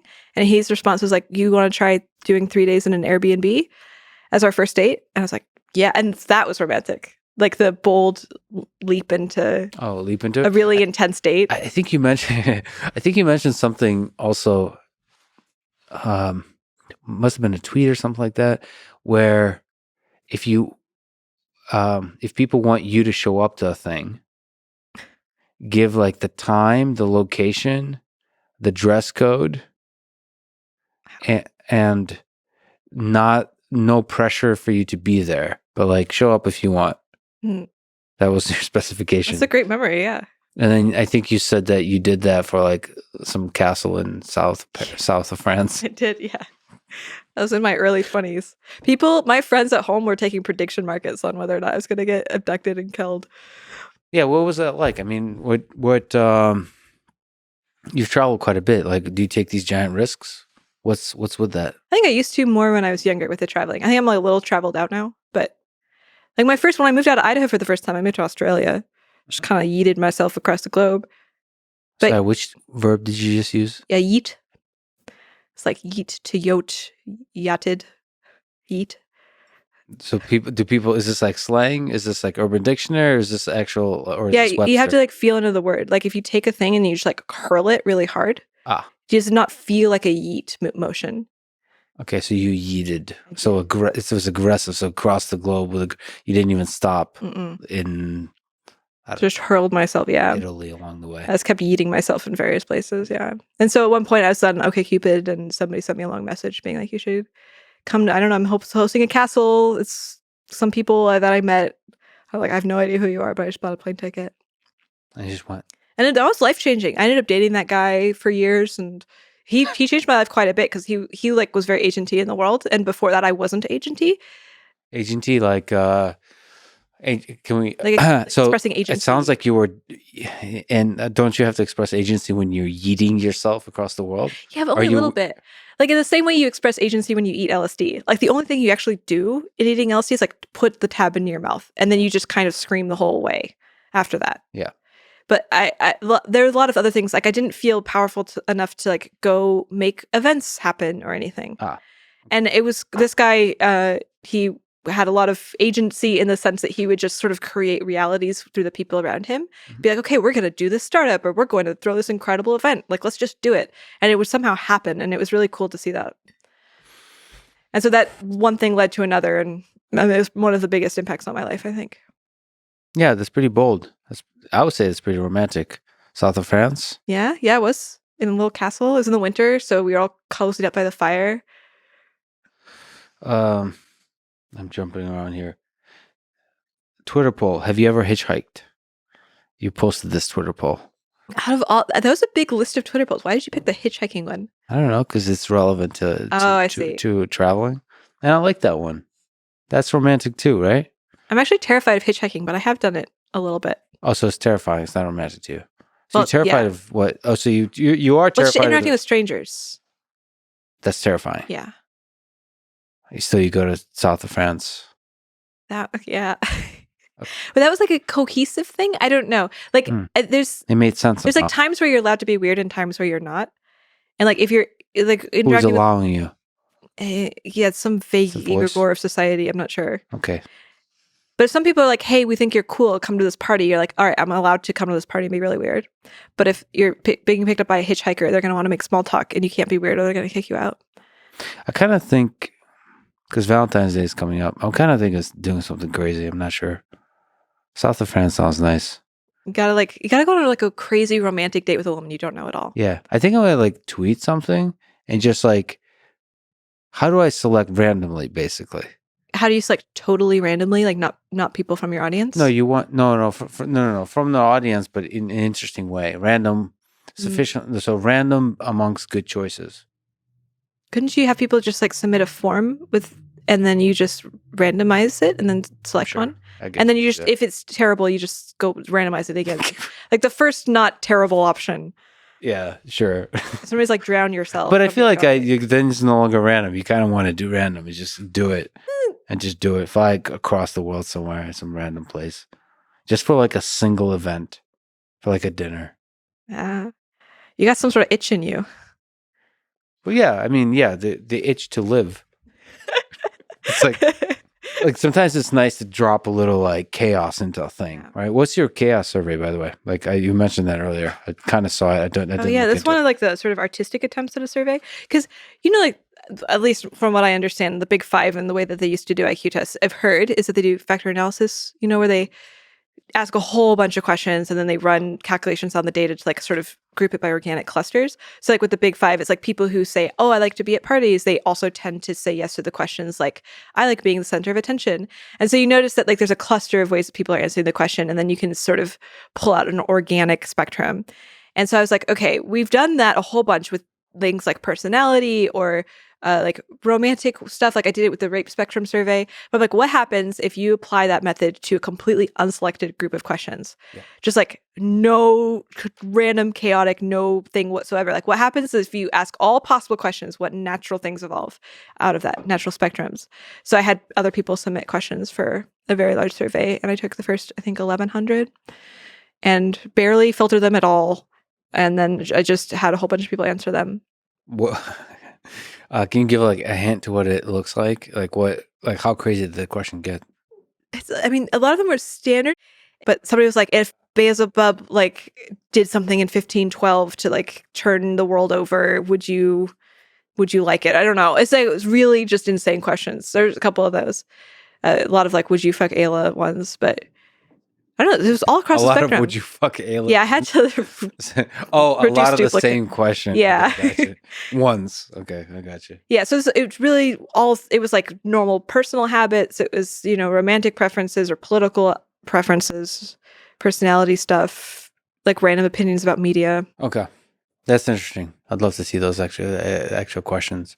But because your audience is probably really super interesting minds. Okay, you mentioned body count. You said you can answer that one easily.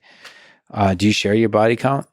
Do you know your body count? Do you know, is there a spreadsheet? There's a spreadsheet, yes. Is it Google Sheets? Is it Excel? Google Sheets, yeah. Okay. Have you run like, is there, you don't have to share the contents, but is there like data on each? So I track paid clients and free sex separately. And I track different things on either of them. Like with clients, I track like positions we used and who had an orgasm. And with personal people, I just track basically like age, city, name. And I've had sex with I think 42 people, I think, for free. So I'm sharing this because like I want people to calibrate. Like it's not like huge, it's not like tiny. One of the people I've recently talked to, Mel, Destiny's Stephen's wife, is a huge fan of yours. She was actually really excited to get to talk to you, but I think she said her body count is more than 42. I think she said 60, something like this. And so it's interesting because she was like saying like she loves like looking at your work, talking to you because you have similar perspectives on the world, and it's really refreshing. It's liberating. Wow. Oh, it's really sweet. It's kind of interesting. Yeah. So is there like an optimal body count? Like if you were to map, I wonder, what have you found out about body count in doing? Have you actually done surveys on body count? Like on how many people I have actually had sex collected that information on my last survey. I just haven't looked at it yet. There's just so many things to look at, so I haven't. Yeah. But I think if I'm sleeping with a guy and he's had sex with more than 120 people, then I start to get a little bit wary. Why 120 as opposed to 100? I don't know. I just like kind of skimmed through the numbers in my head and picked one that felt right. Just now? Yeah. 120-ish. I think that's when I'm starting like... ish. So you're flexible. Yeah, I'm flexible. Very. But 200 is a hard line for sure. Well, it's, we have to. It depends. The factors. Because like there's a level of body count at which you start to wonder if how much like accidental misrepresentation a guy is doing to you. Oh, like if you're saying 200, that might be dishonest. No, like if he's had sex with 200 girls, this means that he's had a lot of casual sex and not a lot of like long-term relationships, assuming that he's, hasn't been super poly. Yeah. And this usually means that there has to be some sort of like indication that he cares about the girl more than he actually does. Like because he's like leading you on, basically. Right. And so I'm not saying this is necessarily the case. I'm saying like at a certain level of number, I start to wonder if this is what's happening. Is there like, from your understanding of it, is there a different perception between men and women? Like if you look at a high body count for a woman versus a high body count for a man, like how society views it? Oh yeah, people are way more judgmental of women. I haven't experienced this personally in my circles because I'm in very sex-friendly circles. Like I'm in orgy circles where everybody like dates the same women and they're like, "Woo, good job." But yeah, people are much more like people always tell me online like you're never going to be able to find a husband because you have sex with too many people. Okay, it's very common, which I don't think. I mean, like men are also perceived negatively if you have high body count, but I don't think it's negatively in the same way. Yeah. Do you think it's unethical to lie about your body count? Yes. So all lying is unethical? Yeah. Okay. I'm not a big fan of lying in general. Yeah. Yeah, it's interesting. Body count is an interesting one. It's so silly to care about that. But still we do. Yeah. And jealousy is silly, but still we get jealous. Is that weird? It's like, the thing is like, I don't like viewing emotions as like irrational, even if they are. It's like emotions are always there for a reason. And people don't like high body counts for a reason too. It's just fine and valid. Yeah, it also is like, yeah, I don't know what I make of just the past of like time. Like each human is a collection of experiences, and you don't know most of those experiences, and all of a sudden you meet this bag of experiences. And like, what are you supposed to do with both of your like training data? Are you supposed to like what? Like, I don't know if like part of me wants to not actually ever talk about it, to care at all. Like, why does it matter? Because it's only like the future is that matters. And yet the past also matters a lot potentially, but maybe not really. Because you're somehow like constructed from that past, but you're no longer that past. It sounds like you're evaluating for something different than most people. What do you mean? Like the reason I'm just talking out my ass, but yes, go ahead. Yeah, I'm just saying crazy shit like as if I'm on drugs. Well, but I'm not. Well, it kind of sounds. I think this is like kind of like lining up with like this caricature that I'm building of you based on this conversation so far. Great. That, like a lot of people want to know about your past because they want to know how useful and compatible you are with them. Like, oh, do you have a similar job? Do you have similar culture? Like, what can I expect from you in the future? Like, it's very practically oriented. Whereas, like, if the thing that you're focused on is not like being able to predict someone, like if the thing that you're focused on is the present moment, then it doesn't really matter anymore. They're the things that like their training data. But I also think like the past is not that predictive of the future. Is it not? Not if you believe in the power of the interaction between two humans. It's like nature versus nurture. I guess also I don't believe in the ability of people to accurately describe their own past. This is true. Because they have a very specific lens through it that doesn't necessarily, like, it's too biased. But you can also interpret based on the bias. Like if somebody describes their own past, you can kind of pick up like hard. It's difficult. Like you could true. If you're a therapist, like if you're really drilling, like or whatever. Sorry, if you're really investigating and like analyzing it, but then it's like it's a different kind of relationship, right? Is it that hard though? Like if I'm with a guy and I'm considering dating him, and I ask like, how did your past relationships end? And then if all of them are like, he's like, oh, she was crazy, and my other one that she went crazy too. I'm like, okay.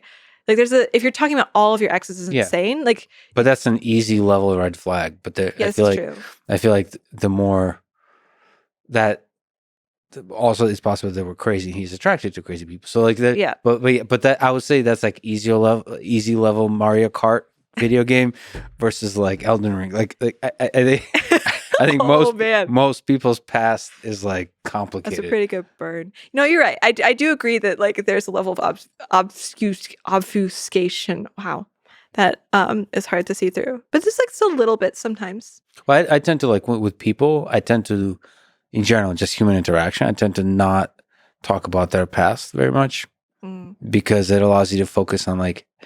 I feel like the past is kind of like talking about the weather. It's a crutch for me personally. Oh, interesting. Like as opposed to exploring the ideas in their mind. Yeah, I see. Is it like I get really annoyed when people quote philosophers when they're trying to talk about philosophy? Yeah. Is it like that? A little, but that crutch is useful and it's Oh. kind of sexy. Like it's kind of like Oh. cool. Like because it's nice to quote because a good quote allows you to be cheesier than you otherwise would be. Okay, well, if you're doing it to be cheesy, that's fine. No, I do not cheesy, but not cheesy. No, not cheesy, but to be like it allows you to say a simple, profound thing that we're too afraid to say with our own words. So, like the quoting philosophers in that sense is like, yeah, but it is still a crutch, yes. But I feel like the past is more like talking about your dreams. It just is not. It's a crutch that doesn't care. It doesn't empathize with the other person's experience of the conversation or the explanations. It doesn't really convey the. They're not involved in your past. Yeah. So how do you feel about this conversation where you're asking me about my past? And I talked about my past a lot. Well, I'm okay asking about your past because you've really carefully thought about that aspect of it. And we didn't really talk about your past outside of the things you've written about and have really thought about. I see. Like there's like with most conversation, you'll start talking about past stuff that's like the stuff that's actually bothering you. You still probably have not written a blog post about, right? Like there's probably still stuff like maybe it's more recent, like the last few months, the last couple of years. Like that's usually what will come up with conversation, and just it's good, but it's not as deep, and I would say it's not as intimate as talking about the actual ideas in your mind. I see. And how you interact with the world. So like the past is interesting for the frame of like sort of like I guess you're right. I guess we're talking a lot about like narrative and past. Yeah. I like the ideas in people's minds versus their recollections and memories and so on. Yeah. Yeah. What do you think about porn? It's nice. I like it. Okay, you like it? Yes. What effect do you think it has on society? Like probably reduces rates of rape because like really horny men get an outlet that's not a real life woman. Okay, so what about like the? I mean, like I said, I finished reading Brave New World. Like the over sexualization, does it increase like the sexualization of society? That's not to a degree that's not good, or is this good? Like does it alter in a negative direction our relationship with sex? It's unclear. Like it might. I don't know how to evaluate this thing, right? Because this is like one of those really charged things where like I kind of don't trust anybody's arguments on it because it's too charged. But like there's another question which is like, is it a net positive or net negative? Yeah. Like it's possible that it might be like a net negative for specifically our relationship to sex, but like a net positive overall in general. I'm not sure. But the thing, my guess is that in general, it's better to let people do the thing that feels good to them. And then the environment will naturally modify to fit this thing. And then if we have more needs in response to that, then we're going to figure out a way to take care of those needs. So like if you're watching a bunch of porn and this makes you like not want to go have sex with women, then we're going to have to like change the way that we like experience IRL connection. To compete with porn? Yeah. Which seems like a natural evolution of like the civilizational cycle. Like I'm pro natural evolution, and like instead of trying to stop things that people wanted to do naturally, we figure out how to integrate that and like find a more healthy outlet. But you have to then be first honest with the effects that porn has. So like, is it a negative thing? Is it a positive thing in real life sex interaction? You know, you're gonna have that more and more with whether like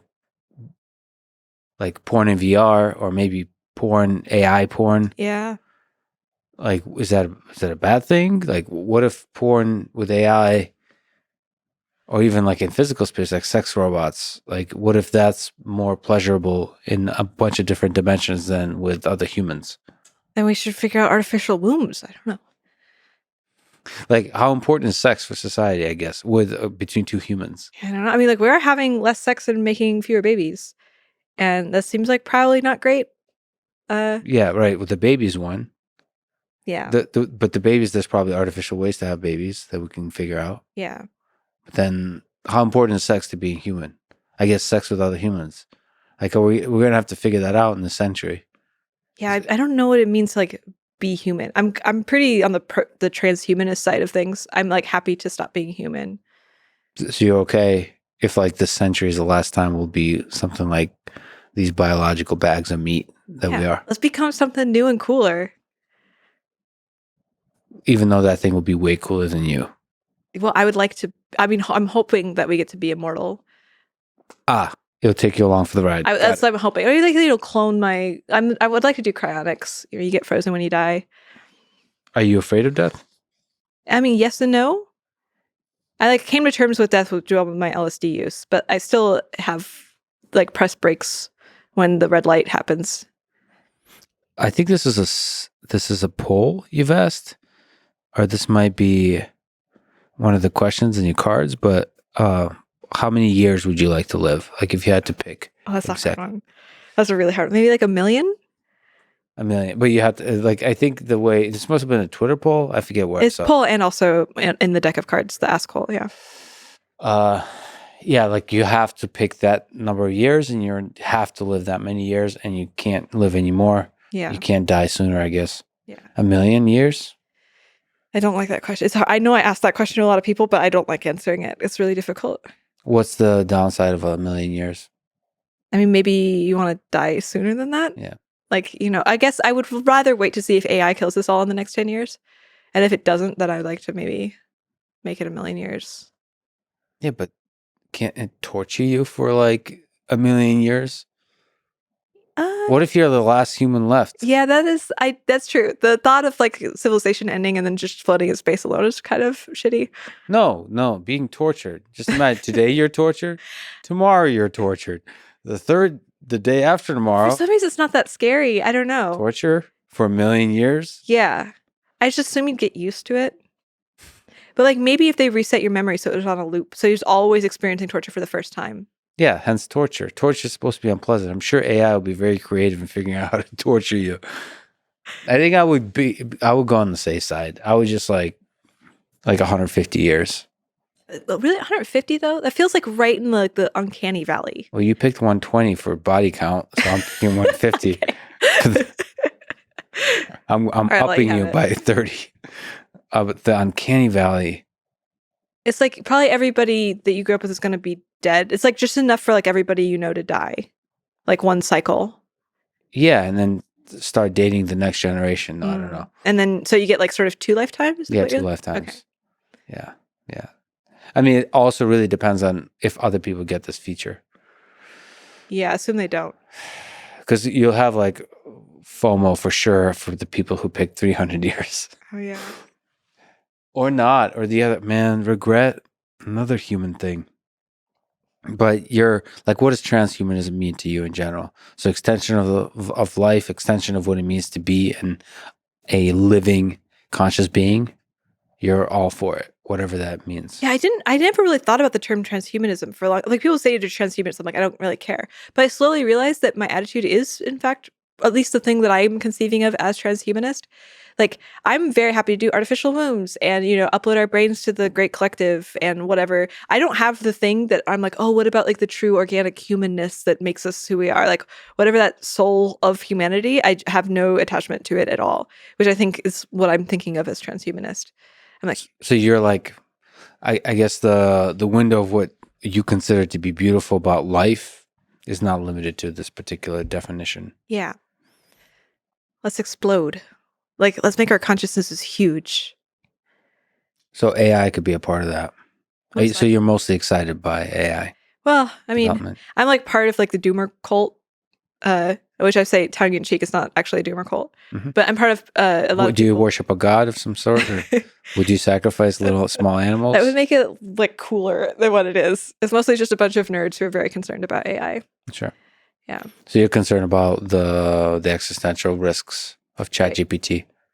Of, what ChatGPT will eventually evolve into being. It's super exciting and terrifying how quickly it's accelerating. Yeah. Like language models are freaking me out.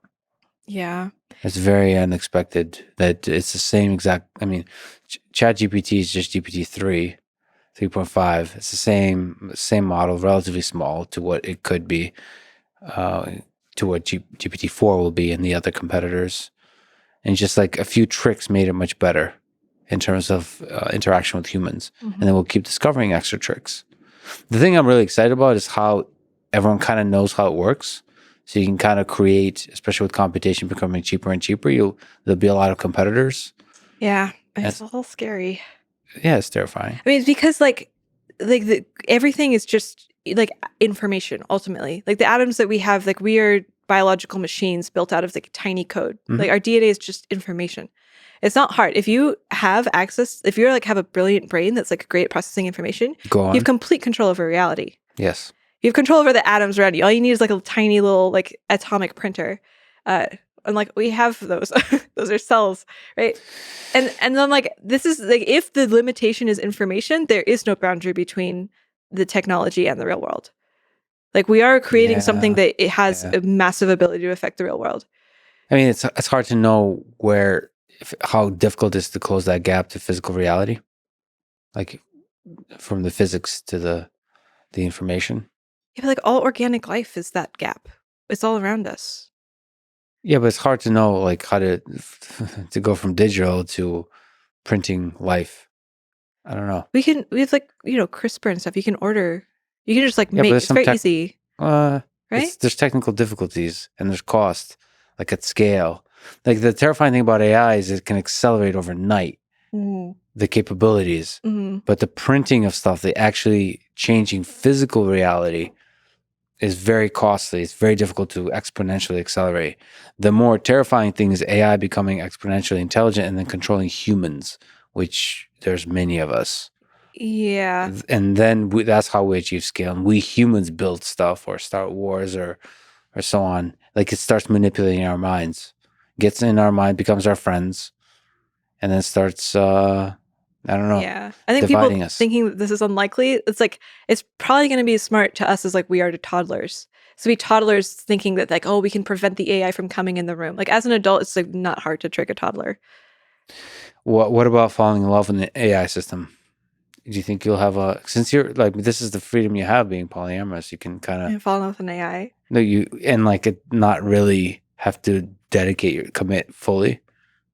Like, sorry, you still commit, but you have humans who you can kind of diversify to because like, it's kind of a big thing to come to a party and your boyfriend is an AI. And that's monogamous boyfriend is an AI. It's an issue, right?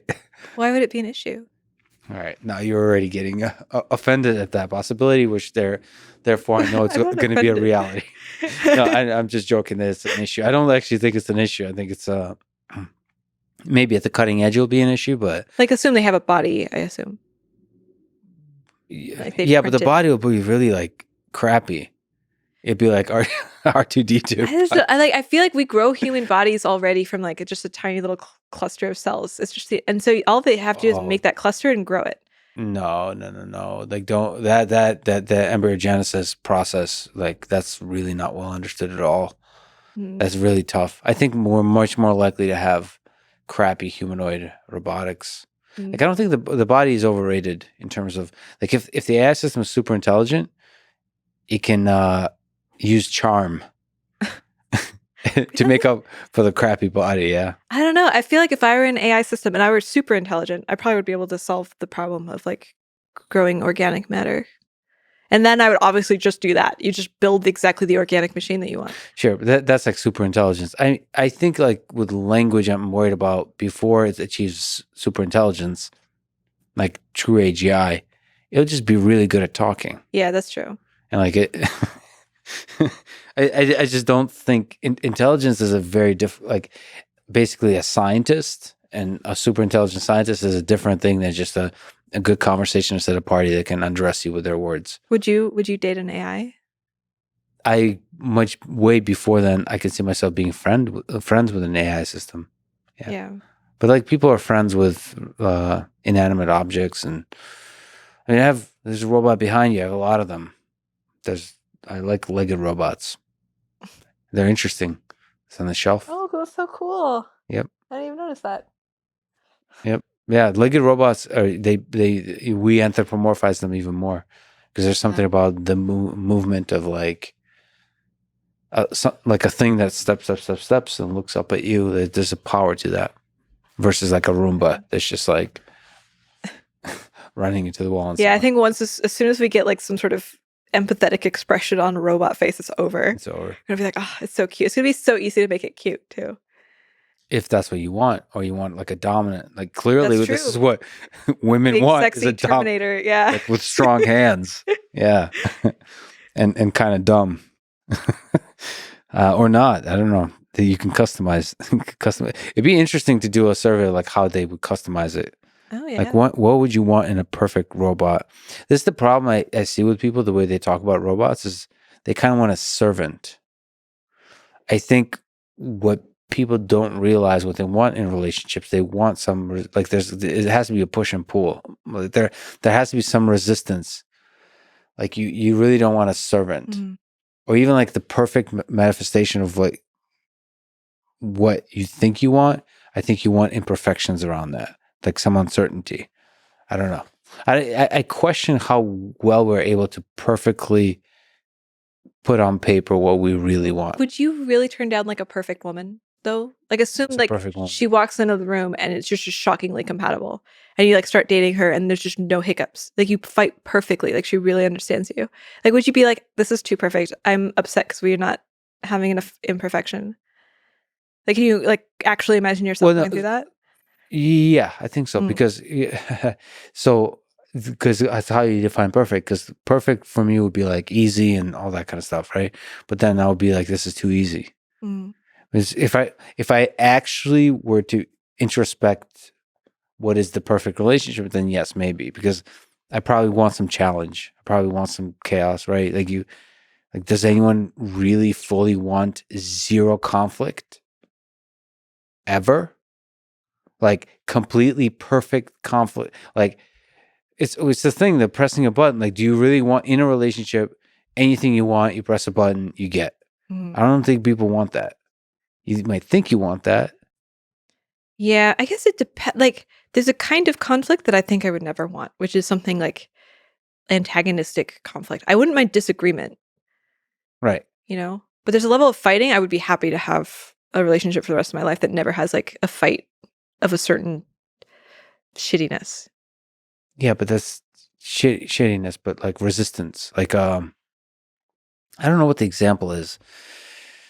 Because I mean, I partially agree with you, but I every time I would imagine like perfect, flawless, nothing, no conflict, you imagine somebody that doesn't have like a complexity of personality, right? Like, I feel like it's not even it's conflict that's laden in basic misunderstanding between human beings, like misinterpretation, different perspectives that clash, different worldviews, different ideas, all that kind of stuff. That conflict. Yeah, that sounds good. Yeah. I like having somebody like be like, I don't think that's right because I have this other view. That's cool. And also like the threat of leaving, right? Oh yeah. Like that's a kind of conflict. Yeah, that's true. Like you have to be good enough for the other person or maybe you'll lose them. Yeah. And maybe a little jealousy. Like they're good at that, but not too much. It's like, but like if you design all that in, then I don't know. It sounds romantic. Sounds romantic. Okay. All right. I do want to really quickly ask you about this, about the rationalist community, because I've gotten to know a few of them a few times. You tweeted a guideline to rationalist discourse, basics of rationalist discourse from Less Wrong. What are these folks? What's the rationalist culture? What's the rationalist discourse? Yeah, I love the rationalists because they're interested in like, how do you have conversations more effectively if you're trying to figure out what's actually true? And which sounds kind of obvious, but in practice, it's not usually. I remember when I first started having, debating conversations, I was very antagonistic. I'm like, oh, I'm, a feminist or not a feminist. And then the rationalists were generally like, actually, we don't know what we mean by the term feminism. Let's like, how do you feel about that? It was very like kind and compassionate. Like, even if somebody says something that sounds insane, you're like, okay, well, we're going to respect your reasoning. And like, even if we disagree, let's actually figure out why you think the way that you think. And they're also really smart, write a whole bunch of great stuff about how to think more clearly and with less bias. Yeah. I wonder what those conversations, because I've never really like talked to those folks. So this guideline in particular, I think has to refers to like shorthand characteristics of rationalist discourse, including expect good discourse to require energy, don't say straightforwardly false things, track for yourself and distinguish for others your inferences from your observations, estimate for yourself and make clear for others your rough level of confidence in your assertions, make your claims clear, explicit, and falsifiable, or explicitly acknowledge that you aren't doing so or can't, and so on and so forth. So don't jump to conclusions. Yeah. Don't weaponize equivocation. Don't abuse categories. Don't engage. It's very aggressive guidelines. Don't engage. I do what I want. I'll let my emotions guide me. God damn it. They're pro that as long as you're explicit about it. Oh, yeah? Yeah. So you can be like a crazy asshole as long as you're explicit. Yeah. You can be like epistemic status, crazy asshole. Yeah. Who's here to destroy the quality of the conversation. Yeah. I think it's like the common misconception about rationalists is that like they're kind of like Spock. We suppress emotion and we're thinking logically herd eater. But I found this to be really not the case. Like, I remember there's a Less Strong thread where I was like really emotional and I commented. And in just the beginning, I was like, just warning, I'm just very emotional. And then I just vented my emotions. And people responded really well to that. They're like, cool, like you're just genuinely, truthfully expressing your state. This is actual information about the world that is important to hear. And it's just, they're very interested in having things framed correctly. Like, you shouldn't be claiming that your emotions are necessarily a true version of the world. And so as long as you're just clear about what the frame it is, you're fine. How do you feel about this conversation? What could we have done better? I like the conversation. I was a little worried coming in. I was like, what if he only asks a couple questions and then we don't know what to talk about? Yeah. But it's been quite a long time. And I covered, there's so many things I didn't cover. I like you have I'm not used to talking to somebody who feels like some of the core way that they approach the world is so different than mine. Yeah. Like, usually the differences arrive like higher up the tree, but like there's something about like your root system that I think is very different from mine. Yeah. But also the way that you engage with others is still flexible. Yeah. Like, usually when I encounter somebody with such a different root system, there's like, it's like more aggressive or something. Yeah. But there's something about the way that you're structured that feels very gentle. All right. Well, I'm really happy we talked. Something tells me we'll probably talk a bunch more times. I think you're a fascinating human being. I think I'm a huge fan of your work. Maybe one more question. What's the meaning of life? To want things, to search, to be in. Well, I think your curiosity is like somehow getting to that. Yeah. To want things. Because like with curiosity, like you don't know. I want to know the answer. To like be in the state of yearning. Of wanting, of yearning. Yeah. That's the I wonder if you could do that if you lived a million years. Just keep yearning always. That's the thing I'm probably afraid of if I lived a million years. It's not the torture. It's like the yearning will fade. They probably yearn to die then. I was just sitting there wanting death intensely. That's kind of romantic a little bit. It has like a bit of that spark. And constantly being denied. Wow. So most of your existence on Earth would be spent deeply intimate with death, just thinking about death.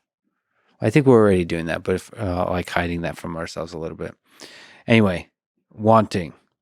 Wow. This is an amazing conversation. I think you're an amazing researcher and human being. You're a great interviewer. I can see why you do this a lot. I appreciate it. This was really fun. Aella, thank you so much for talking with me today. Oh, thank you. Thanks for listening to this conversation with Aella. To support this podcast, please check out our sponsors in the description. And now, let me leave you with some words from Richard Feynman. Physics is like sex. Sure, it may give you some practical results, but that's not why we do it. Thank you for listening and hope to see you next time.